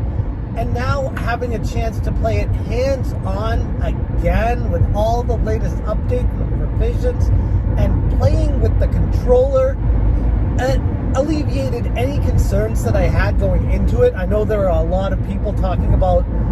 This is the problem, is like Tommy purposefully invited me up again because I think he could tell that I was starting to go down the road of like, what's going on with this? It's been kind of a while. You missed a couple launch dates. There's no consoles being made. Where are you at? There's a lot of concerns out there on the internet calling you out, and I need some proof that you guys are making some progress. And he's like, come on up, let's do this, I'll show you everything. And I went up there, saw the console again, played some of the games with them, had fun, and was alleviated with my concerns because I'm like, okay, they're on track. Tommy literally fucking told me the console is done. That was recorded. You saw that. So, again, don't come at me and blame me for my mindset of believing someone that tells me that that's in charge of a company that I felt like was being truthful to me at the time. You can blame me for falling for it, but don't blame me for, like, thinking the way I was thinking if I was believing someone. Like, it made sense. I played it. Why wouldn't I believe that? And this was April 3rd, 2021, almost a year ago today. Almost 1 year ago. Almost 11 months ago. More than 11 months ago. Indecision, I did not look at the back of the console. I didn't. That was so much I was doing, going around, recording. That was one of the things I didn't even think to look at. You did ignore what the other guys said, though. What did the other guy say? Oh, that it's not done. Yeah, true. Because I knew Tommy, and I believe what Tommy was telling me. I'm like, I don't know what this guy is, what he's saying, but if Tommy says it's done, then it's probably done. You know? Lag or backwards controls or issues with that kind of stuff. I mean, I did see a few minor bugs, things that they're in process of working on right now, like that's what they're doing. But overall, I even said to Tommy when I was there, like, if you ship this today in the condition it's in, I would enjoy it. Like, they're working on the final touch type stuff, but right now it's fun. It's really fun. So I'll leave the video at that. And this is why I feel bad, like, if I duped people into investing or putting money into it after this, because I was under the impression that it was done, that it was ready to ship.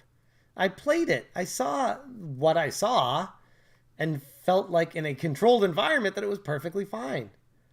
And then pairing that with Tommy saying that the console is done and that they're just working on some random finishing touches because the pandemic has afforded them that time. I mean, tell me if I'm lying. You guys watched the same video I just watched. Where am I wrong here? I was focused on filming and whatnot, though, and he did say it very quietly. Exactly. Like, there's a lot that I missed while I was recording it, too. Minor bugs. Tommy said it was finished. Exactly. And I'll figure out what I'm going to be doing with other Amico videos surrounding my visit today, but I guess I'll just leave it at this. The Intellivision Amico is a lot of fun, and I personally am looking forward to it. So, without any other things, I will leave the video at that. Thank you guys so much for watching, and as always, You say smashing. Oh, this is the one where there's like actually. Yeah, I think I cut it right before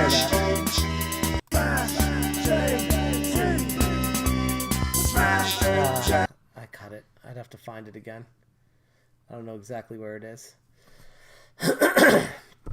But I don't even know how I got off on that tangent with that. We were watching this video, and someone asked about the shell, if it was 3D printed. I was like, oh, I can show you the shell actually, because I remember this guy in the shorts that was working on making them. Oh, this is the song that never ends. I think it's spiraled into something that's very strange and shouldn't be where it is. So on your very first video that you posted, where you basically read our first press release, that was over a year ago. I'm not reading press release. Yeah, that's Rebel Gaming Club, Indecision. They made my outro. Good guys there. No one reads press releases, by the way. Retails between $149 and $179. I want to show you here. This is what I left on your Go Arcade. They do video, have on that some video. dev kits, yes. The first time. But I don't know what's Hi inside guys, of those. thanks for the coverage. It was nice running into you quick at PRGE. I had run into Pat for about a minute. We had a nice conversation. Yeah, I bet you did. I think. Anyway, if you're looking for more info, I'd love to do a live stream interview with you guys. You know, meaning I could go on your channel, Tommy you could come can't on talk our for 10 channel, seconds whatever. without lying. And by the way, it doesn't even need to be in public. Pick up the phone. I'll call you off the record. Whatever. It doesn't matter to me. This is the thing with Tommy. He loves off the record shit because he can say whatever he wants, and then he's not held accountable for off the record shit. And I got burned by that because he would tell me stuff off the record all the time, get me super hyped up, and then I was unable to back it up with anything because I was like, well, he told me that off the record, so yeah. So I say, please let me know. Here is some more info and a few comments based on some of the questions and concerns you posted. And then I say, I'd like to go into more detail with you, again, over the phone or something like this, you know. And so then I just listed a whole bunch of things to help better explain because they had questions Look at this. on. He writes a fucking novel to Pat and Ian, like a wall of text to them. Like, they probably read the first two sentences and were like, oh, Jesus, this guy again? Which is fair. It is absolutely fair for someone to be skeptical about it, about the console. It's fair to have a bunch of questions. Look, guys, here's the deal. We're 14 months out. You don't know all the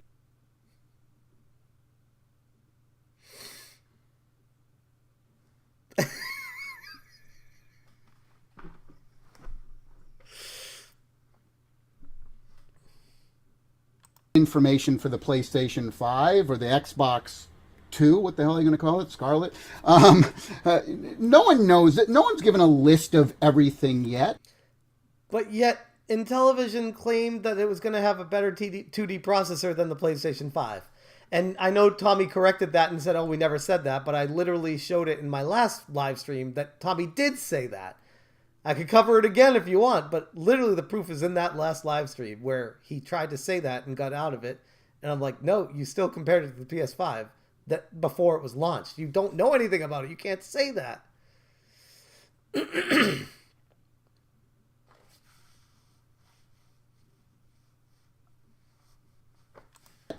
Because it's so far out, right? That's a good they're point, over a Down year. Phoenix. They're farther out, just as far as we are. I've had my PlayStation 5 for like 2 years now, or at least a year. Bless you. So are they just as far out? I heard him say it, and he admitted it in the Atari Age post. What's it?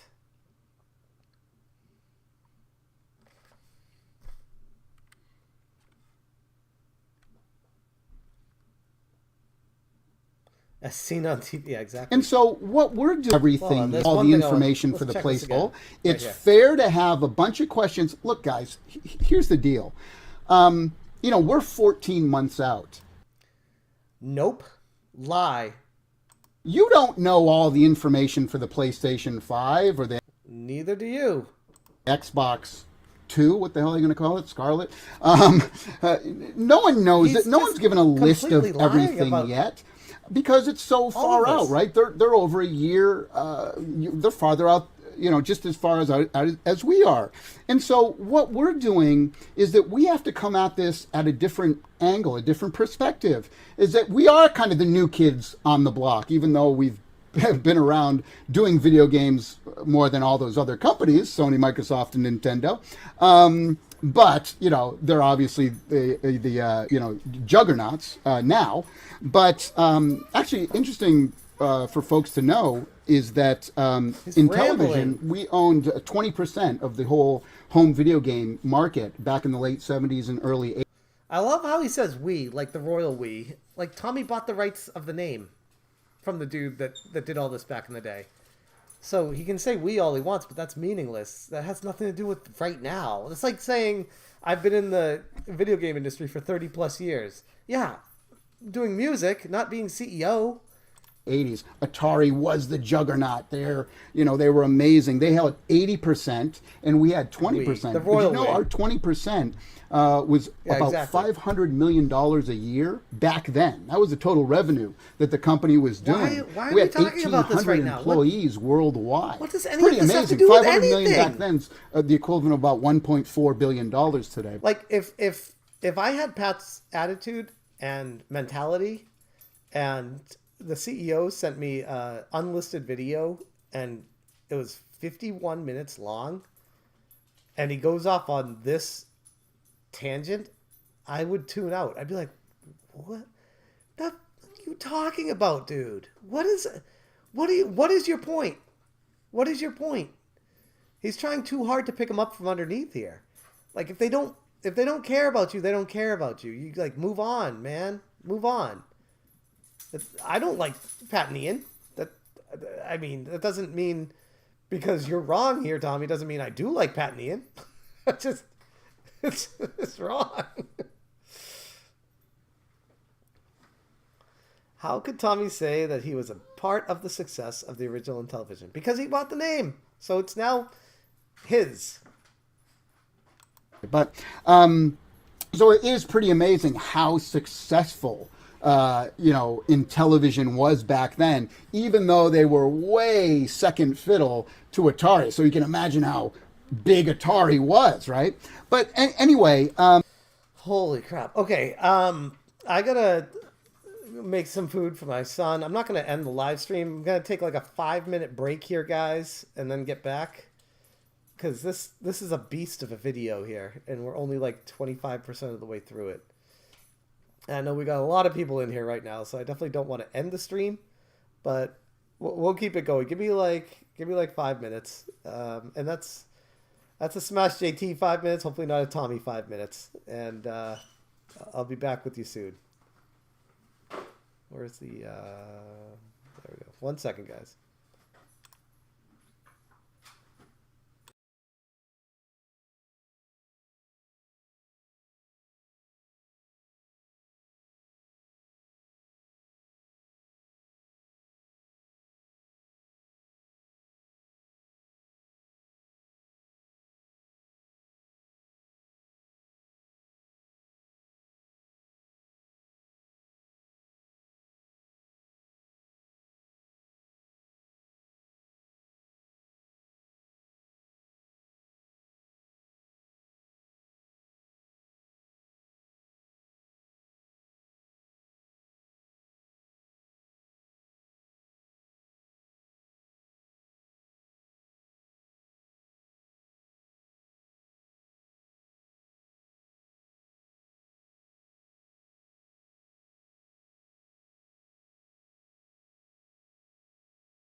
All right. Sorry about that, guys. I'm back. So yeah, I was gonna get some food for my son, and then one of my friends came over and needed me to do some stuff with him, so we are good. Sorry about that. Bring it back up. Where were we? Oh, most people stuck around. I appreciate that. Sorry about the delay. I hate doing that. It was one of two things. It was one, I could either shut down the live stream or take like a 7-minute or 8-minute break. So I went with the break.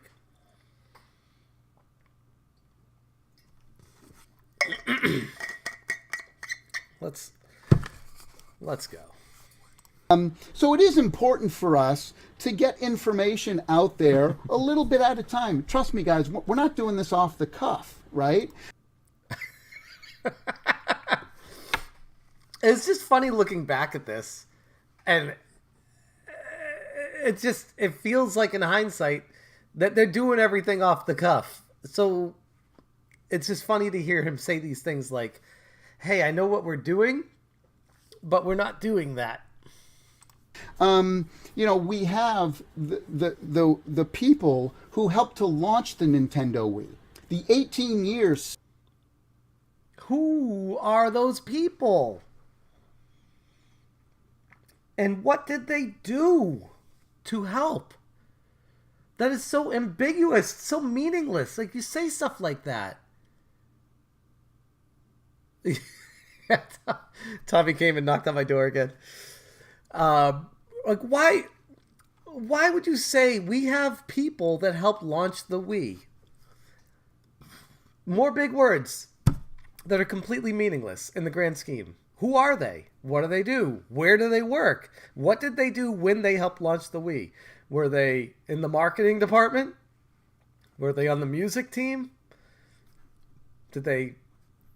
I'm like trying to think of something useless with the launch of the Wii. Did they work at Walmart?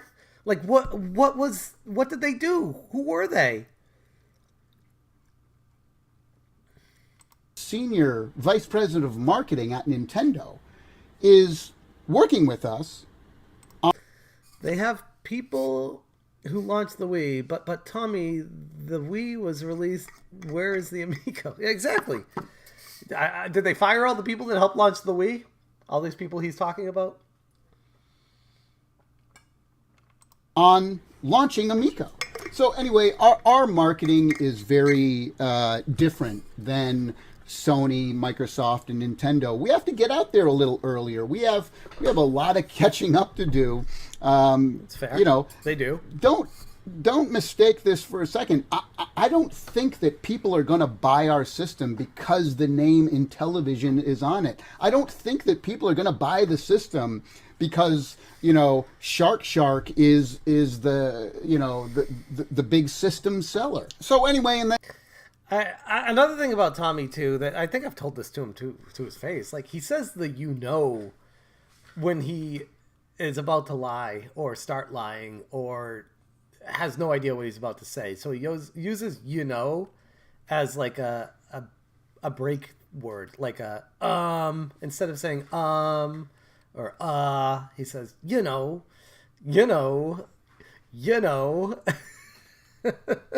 It's just, and when he starts going down those tangents, it's just like just gets thrown out there, like somebody like times. And then at the end of this, I say, this is let's a talk more, re-upload, guys. so Would love to it's take super any blurry. questions that you or your viewers read any have. of this. Nothing is off the table. Let's do it. Email me at intellivisionentertainment.com. 89 people like the comments.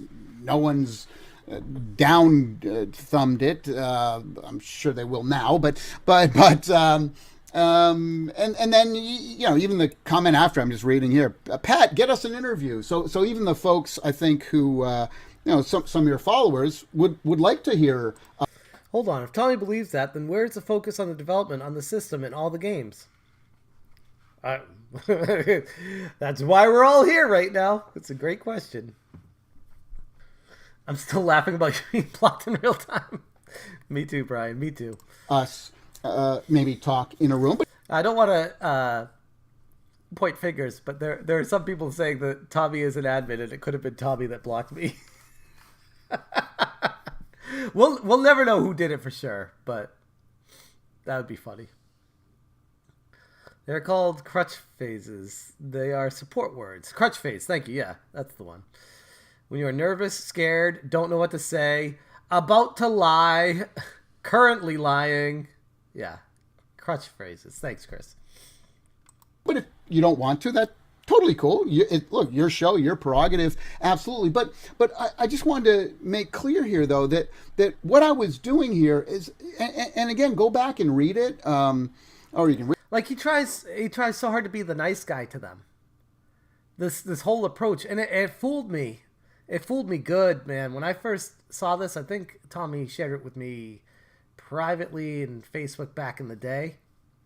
But now it's on YouTube. This is a publicly re-uploaded video. I have nothing to do with re-uploading this, so it's out there. This is on YouTube now. It's there. But when Tommy shared this with me initially, I was like, yeah, Pat and Ian are jackasses. You're a good guy, Tommy. Like, I was rah-rah Tommy. But I'm looking at it now, I'm just like, oh my God. It's like, it's cringe to the max. It's so cringe. Read it here. I wasn't attacking you guys in any way. He took it personal from the minute go, or the word go. But to be fair, Pat and Ian really blow things out of proportion with what people say. I know that firsthand. So when Tommy was kind of on the defensive with them, he's probably justified. When he's like, I didn't really say that to you. And they're like, yeah, you did. You're an asshole. Yeah. It's like, it's hard to pick a side sometimes when you're dealing with this situation. Oh, because, we had doubts. I wasn't disagreeing with your assessment in any way. I know we have a big uphill battle. I know that, right? But we have such a great team of people, a lot of people who are working really, really hard, Steve, exactly, to climb that's why that I say hill. it.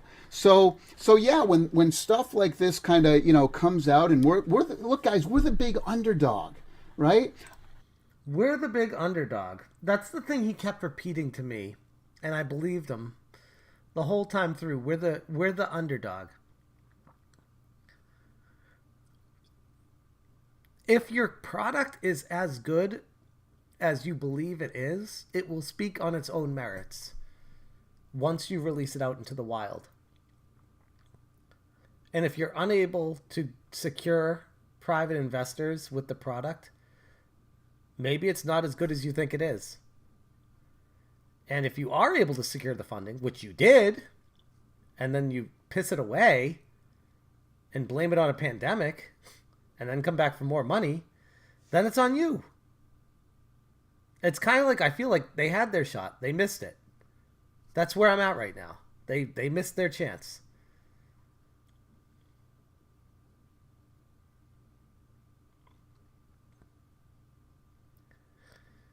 Crikers, exactly. I don't even know what the motive is here. I think it was just Tommy wanted everyone to like him. He wanted everyone to be yes men, and he's so used to people just bowing to him his whole professional career, I would imagine.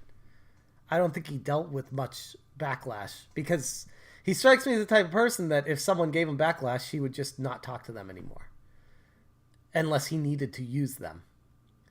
And in this case, he's trying to launch a console. He needed to use Pat and Ian to be on his side. Because imagine what a big bonus that would be to Intellivision if he got me, Review Tech USA, and then the big haters out there, Pat and Ian, to join Team Amico. The dissenters would not have a rock to hang on to. It would be all rah-rah Amico. And the whole internet would be just in a love fest with Intellivision. And more money during the FIG campaign. Because this is before, I believe, I don't know about my math here, but I believe this was before the FIG Republic campaign, or during it, or somewhere around there. They would have gotten a lot more gamers money from Pat and Ian and 250,000 subscribers that watch them. Stop Dropping Retro's video was great. For some reason, Stop Dropping Retro hates me. I like love his videos, and I don't know why. I don't know if it's something I said or one of the videos I made coming at somebody that he likes, or he's never actually told me. I reached out to him privately on Twitter, pulling a Tommy. Hey, what? I'm not trying to get anything out of him though. I'm just like, dude, like, sorry if I said something that pissed you off about me. I like your videos. He never responded. But yeah, he had a fantastic video on the Intellivision. I know that the industry's been burned in the past. We all have open wounds, right? From things like Ouya and the Chameleon. So interesting side note. Tommy knows Mike Kennedy, but he never talked about that, obviously. For obvious reasons. Why would he bring that up? But just the fact that he's friendly with Mike Kennedy, and he brings up he's aware of the failed consoles in the past, somebody could look at that and be like, he's experienced with the fraud situation of retro game consoles, and they've perfected their tactics to take advantage of people by feigning the impression that they have a legit operation to get extort as much money as possible out of people. Someone could look at it that way. I choose not to, because I saw the headquarters in person, saw the machines, and saw the people that work there. And I'd like to think if they were trying to just extort money for nefarious reasons, that they wouldn't have that whole operation, especially not to the extent that it looked like it was. So it's just an interesting dynamic. And why exactly? Why would he compare Ouya to Chameleon? Ouya actually launched. Chameleon was a fraud scam. Going back farther, things like 3DO. Yeah, and that's another thing. Phil Adam being attached to the Coleco Chameleon. And another thing Tommy and I talked about on the phone call when I called him out on that. I'm like, you can't have Phil Adam be the CEO after he worked on the Coleco Chameleon, man. Like, that's... And Tommy really took not offense to that. He took issue with that. He was like, oh no, Phil had nothing to do with the Coleco Chameleon. He met Mike on a plane, and they talked, and they asked him to be a part of it to help him, and he said sure. And then he found out what was actually going on, and he left as soon as he found out. And I'm like, that's just so convenient. It's too convenient. Even if that's all true, you still can't have someone that was attached to that in any way be attached to this. Because it's pretty obvious the correlations people are going to start making. And it makes you feel like this thing maybe isn't on the up and up like we all thought it was. It's still, exactly, it doesn't matter if he did or not. It's terrible optics. It's like another terrible decision in a long line of terrible decisions. Sorry, Tommy. Terrible. To me, it feels like you're hooking up a friend with a bomb-ass position, as opposed to putting someone in a position that could actually steer the company right. And that's not to knock Phil, because maybe he can. So far, not so good with his right out of the gate lying and falling flat on his face. But maybe he can still turn it around. I don't have any faith in him. Prove me wrong. But it's a terrible look to put someone like that in that position out of all the people you could have chosen, of anyone in this world, to be CEO of a company. I wouldn't imagine it's that hard to find someone to be CEO of a company. Unless your company is completely failing and you have to go with someone that's your friend that will take the fall for it.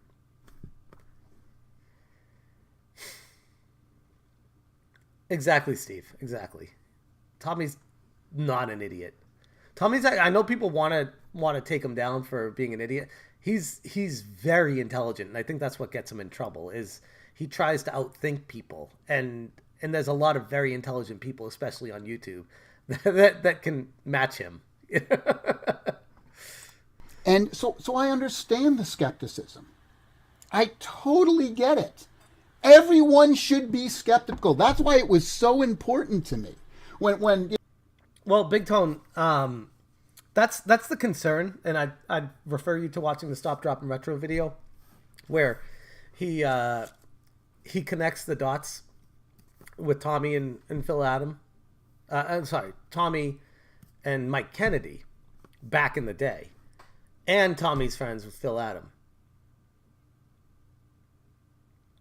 That's I mean, I know it's a small world, guys, but holy shit, that's pretty fucking convenient. That Tommy is hanging out with that group.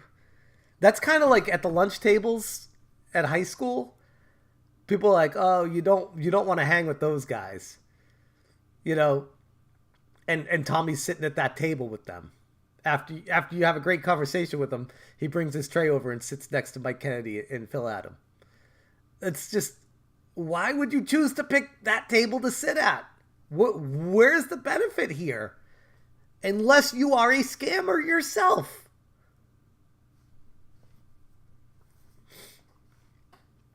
I know you won't tell us the other stuff Tommy has going on, and I respect that.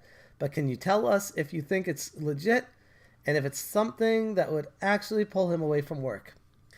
Sly, I can tell you that was something that was brought up in the phone call as well.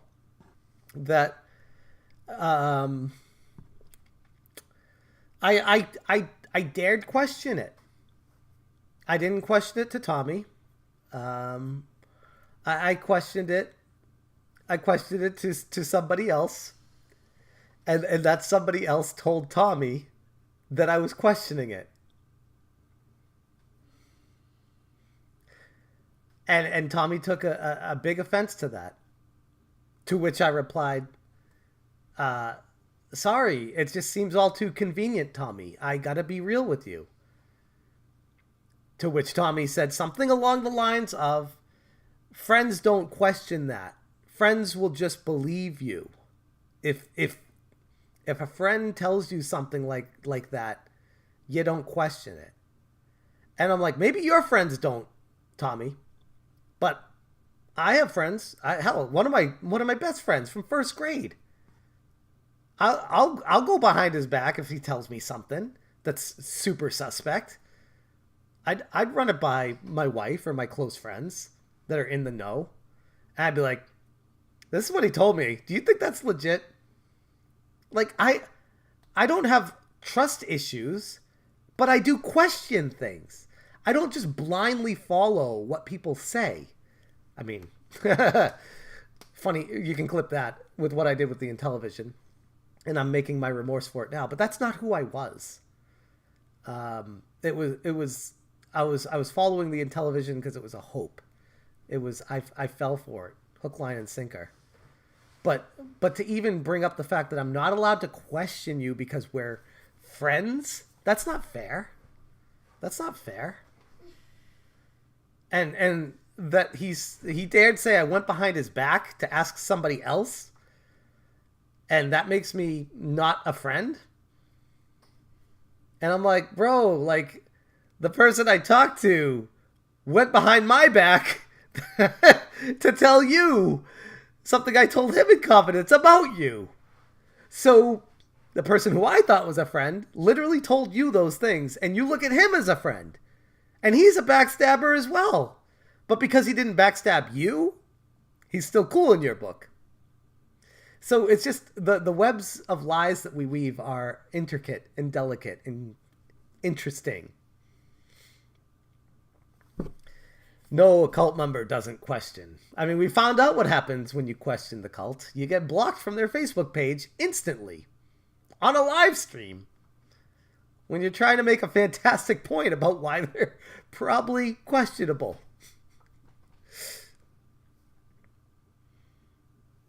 I think he's confusing Fred with Mob Boss. Tommy is the definition of someone who was privileged his whole life. I don't know about that. I mean, maybe. I don't want to say no. But it also might be somebody who has had to fight for everything their whole life and has had to say anything they can to get what they have to get their whole life. There's two different ways to look at that. I don't know which one's right. Depends on who you ask about his life. The internet never forgets Tommy. That's a funny thing about this. Like, we're rehashing all this stuff right now because the internet never forgets. And it's really fascinating. It's a fascinating case study in retrospect to just look at all this. Now we know the future. So it's kind of funny. We're in a time machine and we shot to the future and we're looking back to the reality of what it was like a couple years ago. This is fascinating. The internet is a real life time machine. What does Tommy think? You and him are in high school? Sounds like teen drama. I think Tommy felt like he could rely on me as somebody that would not question the motives or question anything. And I would like to think I tried my best to get across to him that I am not that type of person. That I will give you an inch, but don't you fucking dare take a mile. I'll give you 20 feet, 30 feet. I'll jog with you. I'll go. We are in this together. Let's do this. I believe you. I am with you. I will support you as long as I can do this for. But there comes a point where you gotta know, and even Tommy told me this. No offense to the rest of the cult. I feel like that teacher that says, "Oh, you're my favorite student." Tommy would often tell me that I am one of the smartest people that he deals with in the entire group, and he trusts me with a lot of information. And that's I genuinely believe that. I do feel like I'm a smart person. I do feel like I was taken advantage of. Both of those things can be true. They're not mutually exclusive. Have you talked to them if they could make you sign an NDA and pay your money back? No, Jasu Perez? Oh. No, it's 100% gaslighting, Mike. It is. And that's why I said to Tommy on the phone, I'm like, dude, you are gaslighting with your, oh, poor me. I didn't expect this from you. You know I'm going through shit. That's gaslighting. And it's funny, too, because, like,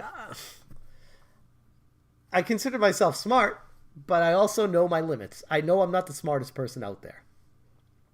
I've never really personally dealt with gaslighting before, so I wasn't all too familiar with the topic or subject, personally. But once you live it, you know gaslighting. You know it very well, and you never forget it. And I feel like Tommy made me feel like if I questioned anything, I'd be instantly cut. Not privy to any new information. Made me feel like an outcast. And made me feel like a horrible human being. Because I dared question things that he said to me. To which I reply to him, that's not a friend either. You're not being a friend to me if you're not allowing me to question you. Like, at least, I guess we all define what a friendship is differently. I question people. I question my best friends. I question everything. And with the Intellivision Amico, I didn't. I stopped questioning. I just accepted. And I didn't feel good about it, especially when shit started hitting the fan. I felt gross. I'm like, what am I doing? You guys have heard it, like, you firsthand tonight, playing the videos, my personal recordings from Tommy saying the console is done. A year ago. No, it's not, Tommy. If it was done, you would have these made by now. So don't tell me in a phone call, when have I ever lied to you? I've always been upfront and completely honest with you. No, you haven't. So there's one of two things you can do. You can accept the fact that you've lied to me multiple times, or you can choose to ignore that and think that I'm just a bad person. And I think we all know which one you're going to choose. You know, when we first started this a couple years ago, a lot of people were saying, "Oh, do a Kickstarter." This was before Atari, by the way, before Atari had even announced that they were doing their VCS or Atari box back then. It was called. This was before that, right? And people were saying, "Tommy, you've been so successful on Kickstarter. Why don't you do a Kickstarter?" And I said, "No, I don't want to do that." Because, that's what Ouya did. That's what the Talarico Chameleon did. I never wanted to do that. Look, if it's a great idea, then, and it's going to take a lot of money, to real money, not a couple million, but tens of millions of dollars, then the way to properly do this is to, present the idea to investment bankers and analysts and venture capitalists. And if they all boot you out the door, that should tell you that your idea is maybe not great, or you have too many issues. And all sorts of people like that, and see if they feel this is a great idea, and look where the market is. I like how he says corporate bankers and all these like big wig positions, and then he signs like cut you off at your kneecaps loan with Sadesh, the dad of the head of the Dubai office for Intellivision, which that's in the list of shit you can't make up storylines with this entire situation. There's a lot of very questionable things that have happened along the way, and you would be pretty ignorant and oblivious to ignore them. Is and what's available right now. I mean, everything, guys, is planned out. We're not doing this by the seat of our pants. This has been planned for years, and I don't believe the Talarico Chameleon was planned for years. What do those words even mean? those other things were. I'll because I don't want to disparage any of the other ones, because I know how hard it is to put something like this out. I don't want to disparage, Ouya or anything, or even the Atari VCS. Look, they did their thing. Atari's doing their thing. It's a difficult ride. It's challenging. I love the challenge. It's always something that I've done my entire. So this is what really gets me. Tommy's a fighter. He just said right there he loves the challenge. But yet I'm torn right now because I'm like, why are you taking on this insane thing, this financially crippling product with no guaranteed payoff, jumping from the get-go without anything? Like, whose idea was this? Is this Tommy's thing? Is this Mike Kennedy's thing? Is this Phil Adams' thing? Is this Nick Richards' thing? Is this Dave Perry's thing? Whose idea was this born from? And then you need to ask, why was it born? And then you need to ask, what were their motivations after why it was born? How did they get to this part with it? What were they trying to do with all of this? Again, just asking questions. Apparently that's frowned upon.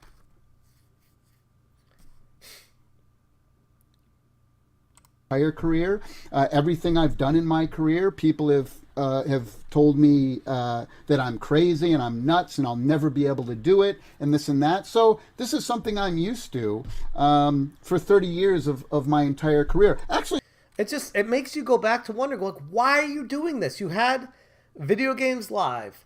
You're super successful with it, selling it out, getting Guinness Book of World Records, making all this money with it.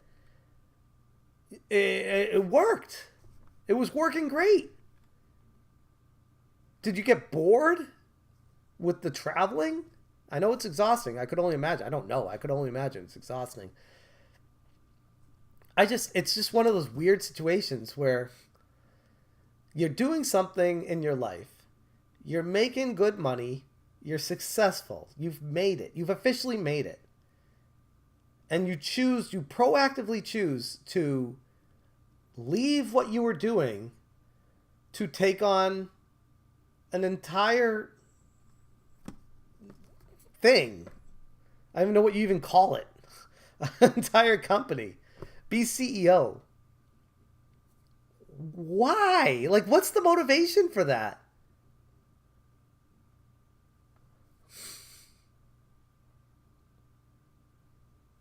The longer this goes on, I start to wonder if Tommy was duped by someone else, that this is a good idea and convinced himself to lie. That's what I'm saying, Big Tone. Like, I want to know whose idea this was initially. How deep does this go? Is this part of the cartel? Like, none of it makes sense. Like, why is this even a thing?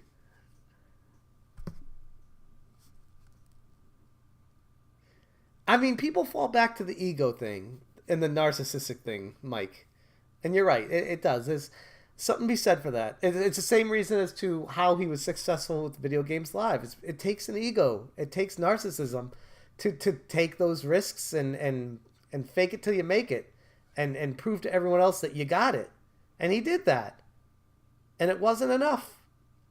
This is one angle you could take. It wasn't enough, and he wanted more from his life. So he entered this company from scratch that was financially crippling to him, theoretically. I don't know. I have so many questions.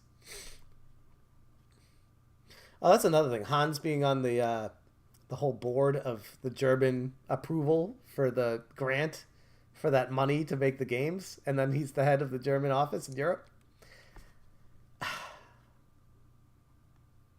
How did Tommy and Hans meet? If it was a passion project, I would find it hard to believe they would step down this late in the game. Unless you're an egomaniac and don't want the dirt on your record that you started a failed business. Or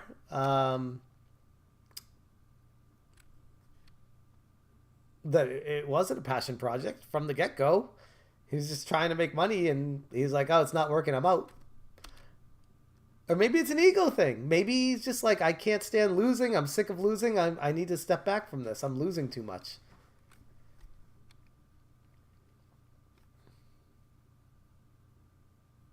He was done, LOL. He finished one system and you played on it. But I don't know if that was even a system. Who knows what was inside of that? I mean, technically, if that's the only one that ever existed, then or one of the only dev kits that ever existed, then the dev kits were the Amico. And the customer version was never happening. Still seems like a vanity project to me. I feel like that's simplifying it way too much. I mean, Tommy's got a huge ego. But I feel like saying it's a vanity project is oversimplifying it. There's more to this story. I think that's why it's so intriguing to people. People want to find out. Because they're like, there has to be something more to this. It doesn't make sense for it just to be, oh, hidey-ho, I just do Video Games Live. Oh, I'll buy the Intellivision name because I'm friends with the dude that started the company and he passed away and the naming rights were available. Holy hum, I'll buy that. Oh, now that I have it, let me start a fucking video game company and build a system from the ground up with controllers that are extremely expensive and have screens on them and gyroscopes and gyrometers and spinny dials and I feel like it blew way out of control way too fast. Like, where did this come from?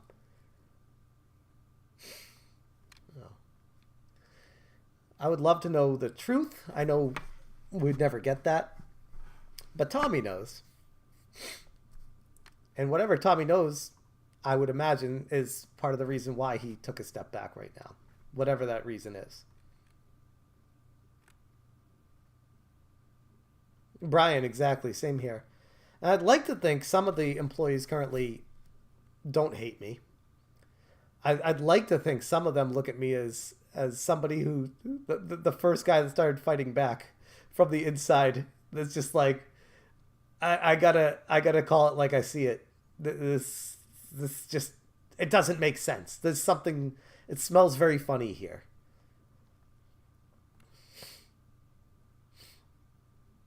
I'll go farther than that and say my entire life. I'm not very tall. Pat's met me in person. I think I'm like 5'5", maybe, with sneakers on.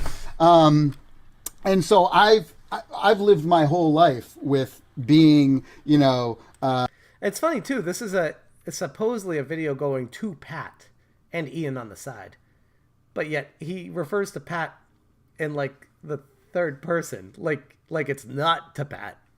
It's just so weird. He's like, oh, and Pat's met me, not and you've met me. It's an interesting distinction. Just pointing it out. Hold on a second. Wife's calling me.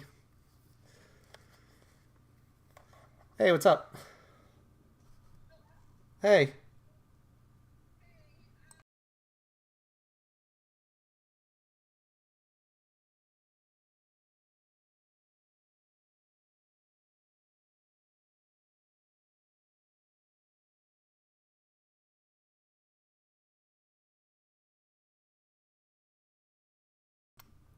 All right, sorry about that.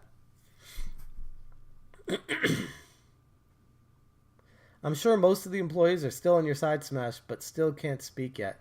I would like to think that. I mean, like I said, I feel like I've been super fair. I feel like I've been super fair of just calling it like I see it. I've changed who I am. I'm a changed man where I'm just like, I can't just pretend that everything's hunky dory. I gotta look into the mirror and call myself out. And then after I do that, I got to look at Tommy and watch his mannerisms and hear what he says and just be real about it. I can't keep faking it. And I'm not trying to be a victim here. No, not at all. Do not feel sorry for me. I'm not a victim. But growing up short your entire life, you kind of always have to like make the most noise and be the most aggressive and have the best ideas and be quicker and louder than everyone else. So I welcome my Napoleon. I mean, he's not wrong. I'm not the tallest guy in the world. I think I'm like 5'8"-ish, something like that.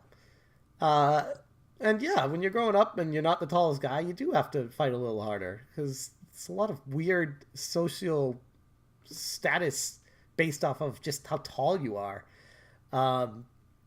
I've never had the Napoleon complex. I'd like to think I don't. And I feel like I've done pretty well for myself not being over 6 feet. And in a weird way, I feel like it's helped me because it's given me better perspective in life. Instead of having things just given to me, I've had to work for them a lot harder than maybe some people that have been taller.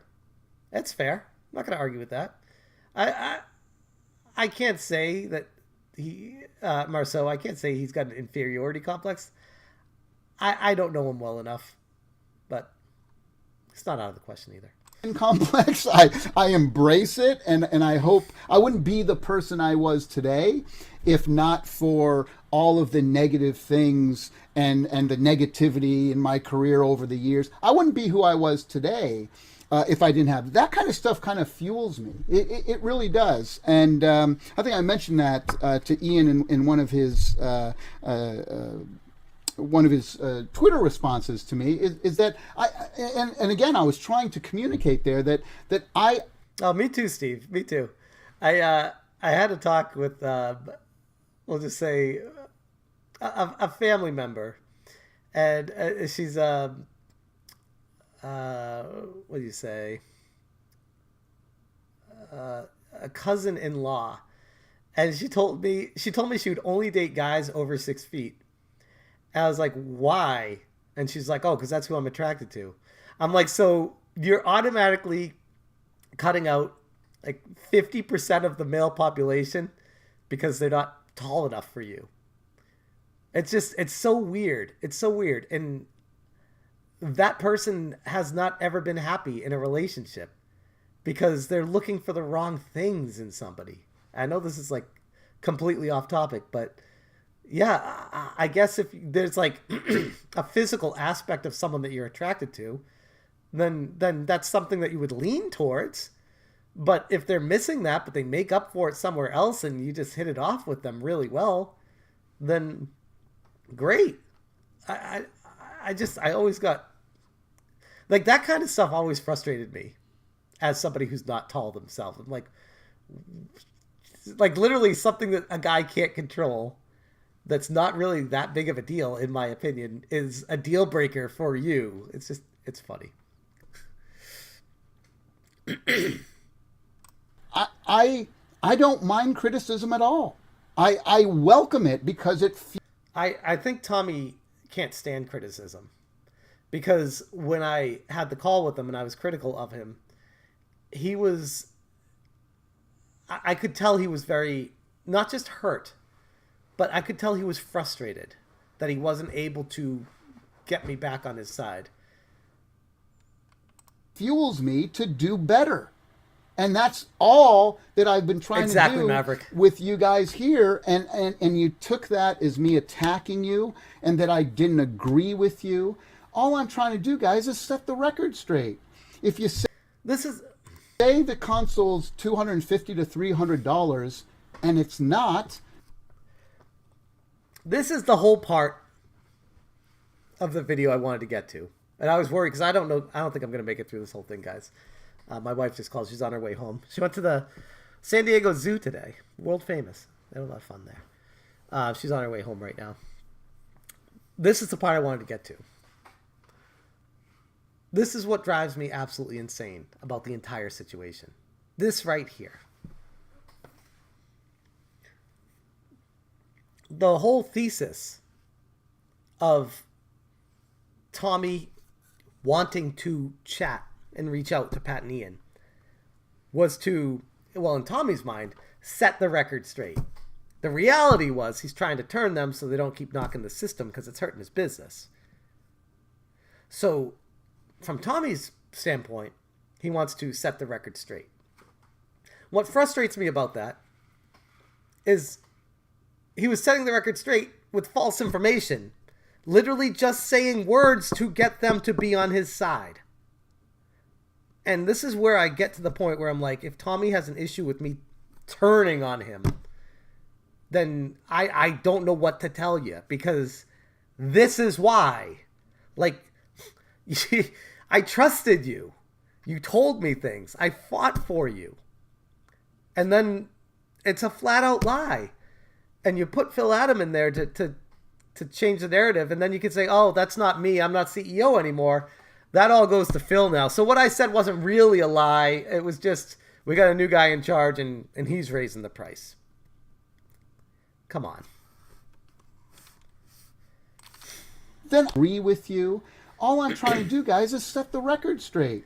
If you say the console's $250 to $300 and it's not, then I think I have a right to state on Twitter, hey guys, just to correct the record, it's this or that. So, fair. But with Tommy's logic, shouldn't I have the right to call his shit out and turn on him and say, bro, you're setting the record straight was a lie. You were wrong. And I can't keep backing this anymore. I backed the wrong horse. And it sucks. Not every investment works out. It sucks. But the fact that you can sit there, now we know, 2.5 years later after this video, that Pat and Ian were spot on with the price especially, which was the biggest factor in all of this. A huge, huge factor. Like, when I went up and played this, I enjoyed my time with it. And when I heard the price was going to be 150 to 180, I was like, oh my God, yeah. Especially if it's towards 150. Like, who would not buy that? But then if you told me back then, if you were honest with me, Tommy, and you were like, oh, it's going to be about 3 to 350, I'd be like, bro, we got some problems here. It's good. It ain't that good. It's not. It's not $350 good. It's not. It's fun. And for someone who is literally the target audience for this, they're telling you that price will not work. You can't. I mean, I'll still buy it, but I'm heavily involved in the project, and it's out of pure dumb speculation at this point just to see what the hell the retail unit looks like and to follow through with my audience. But if I didn't have a YouTube channel, if I didn't invest in this, if I didn't go up and see it in person, and I just heard about it randomly and you said, yeah, it's going to be $300 to $350, I'd be like, man, I don't smoke crack, but whatever you got, it sounds pretty good. I got to smoke some of that because I'd love to live on that planet. Or, hey guys, you said this and it's actually this. That's all I've been doing. So I guess you could say all I'm doing is setting the record straight again. Yeah, Perez, he says he doesn't get upset, but he gets so upset. He takes it so personally. He literally even says he wears his heart on his sleeve, which means he takes everything super personally. So it's weird that he's saying I'm not getting upset. I don't know if he's saying that because he just wants to try to win over Pat and Ian, or if he just believes that himself. If he's that delusional. Did you get to play it a lot over time, as some games or consoles are fun for maybe a few? I played it for like an hour to an hour and a half the 3 times I was up there. I think it was 3 times. Yeah. And I never got bored of it. We switched games often. It was all new to me. It was all fresh. So, no, I can try to put myself in the mindset of what it would be like to do it over and over and over again. And I'm sure I'd get bored of it eventually, just like anything. But like Biplanes was super fun. Space Strikers was super fun. I could play those for a very long time, competitively, with my son especially, or my wife, even my daughter. I would love to. But at some point, I'm sure we'd get bored of them. I don't disagree with you guys having concerns. That's okay. So I guess from Tommy's own logic, if he's watching this video and sees what he's saying right now, he should reach out to Pat and Ian and apologize to them and say he was completely off base and that they were right. And that he was way in over his head, that he had expectations that he thought were going to be something and they ended up not being something, and he was wrong. But I don't know what benefit that would present to him at this point. I feel like the entire just vibe of the community is just kind of like they're over it. They're so tired of Tommy's words that him coming out and being like, hey, what's that accomplish?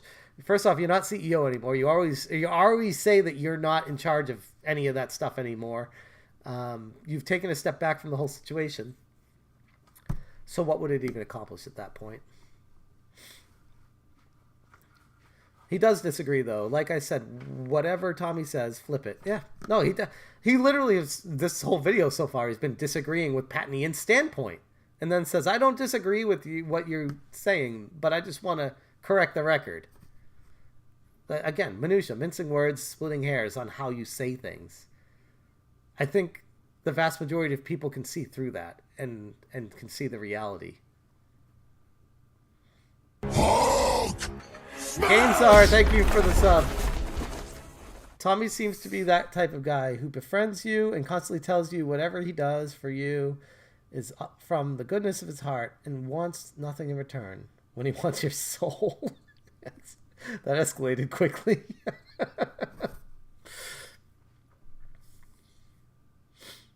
And I'll never forget the people that stood by me and accepted my apology when I admitted I was wrong about this. And in the same breath, I'll never forget the people that came at me and attacked me and blocked me for speaking my mind on how I felt about things. But again, I don't blame them. I think they're too in deep. They don't know. Play the video. Sorry. totally fine. And if you look at all of the stuff that I've done with other YouTubers, they've had major concerns. I talk to them. I ask for the hard questions. I'm never making it through this video, guys. There's like, I literally can speak to every word he says. I would love to let this play, but there's so much to say. And his mannerisms speak volumes. How he says that, he basically manipulates YouTubers and then looks around. Everyone makes mistakes, but not everyone can publicly admit they were wrong and try to right the wrong. I'm doing what I can. But don't think, not a second goes by that I don't feel horrible about tricking people into this. Because I was going by what I thought was right. And then you start to question just reality in general. What even is life? Not to get too deep at this, but it's like, how do you know who to believe? C4, thank you for the sub. How do you know who to believe in any walk of life ever? If they seem like they have your best interests at heart, they seem like a good person, and they tell you to believe them, and they tell you lies. But the lies aren't lies until the future, but you don't know that. Like, how do you know? Do you just become a completely distrusting person that you don't believe anyone says ever again? This is the minutia and the gray area for a startup company, because a lot of it is theoretical. A lot of it is not existent. A lot of it is taking the word of what the leader says. And it's very easy to take advantage of people because all you can do is trust. Literally, that is all you have in a startup is trust. There is no product. There is no layout for anything happening. All you can do is trust someone's word. And when this happens, when Tommy says this, I've done with other YouTubers, they've had major concerns. He's literally talking about me specifically here. I know he'd probably take issue and say, oh, there are other YouTubers. No, I was the other YouTuber in this case that had major concerns. And I came up and he showed me the console. At least what I thought was the console. I played Night Stalker. It was cool. It worked well. That was 3 years ago. Or 2.5 years ago. It was a long time ago. Haven't seen Night Stalker since then. What the hell happened to Night Stalker? I keep going back. That's just as much a mystery as anything else. The fact that you're listening to criticism and now righting the wrong is the best. Not everyone can do this. Thanks, Big Tone. People are responsible for the made they made. You invest, you know the risk. Oh, the money they made. Yeah, exactly. Oh, I hear my wife's back. I talk to them. I ask for the hard questions. Please. The harder the question, the better. Nothing is off the table. That's what I said right here. Nothing is off the table. It's easy to say nothing's off the table when whatever your answers are completely trivial and meaningless and pulled out of your ass. Hey, look, I used map. Oh, is that the zoo? Uh-huh. Ooh, hey everyone, we got the San Diego Zoo. Yeah, I saw that. Break this open. Yeah, we gotta check. Everything's in. We gotta check the video camera. That was interesting. Where was I? Sorry, guys. I just don't need to talk to him. Hold on, I need to. Please. The harder the question, the better. Nothing is off the table. So that's what I'm saying. Like, he literally would accept any questions and just pull out of his ass any answers. 4. They didn't. Of course, you could answer anything you wanted.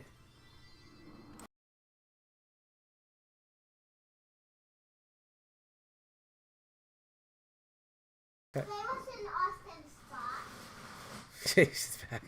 That's what I said right here. Nothing is off the table. I just don't need to talk to him. And that's what some of these YouTubers get drug in. They're like, oh, I'm going to talk to someone and have them on my YouTube channel.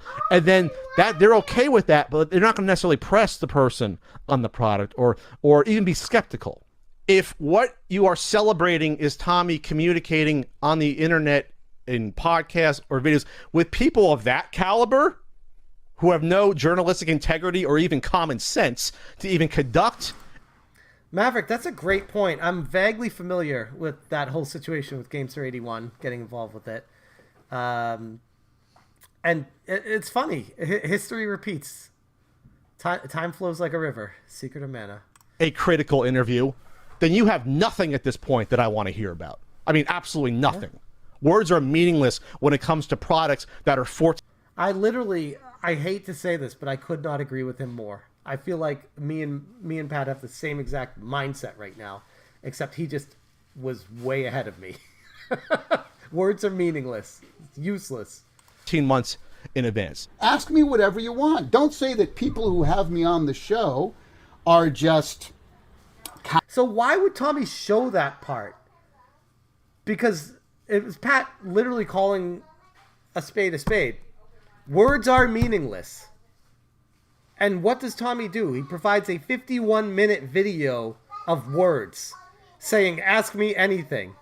It's an awesome freeze frame. It's fascinating. Anyways, I gotta end the stream, guys. We gotta do dinner for the family. It's 7 o'clock in California. We'll pick this up another time. I'll leave it there, though. I hope we had a good time. We had a good amount of people here, the entire stream. Had a lot of good conversations, a lot of good words, a lot of words we threw around. That's all life seems to be, words. We don't need action. We just need words. That's everything. But I'm gonna leave it there, guys. Thank you so much for tuning in, and until next time, you stay smashing.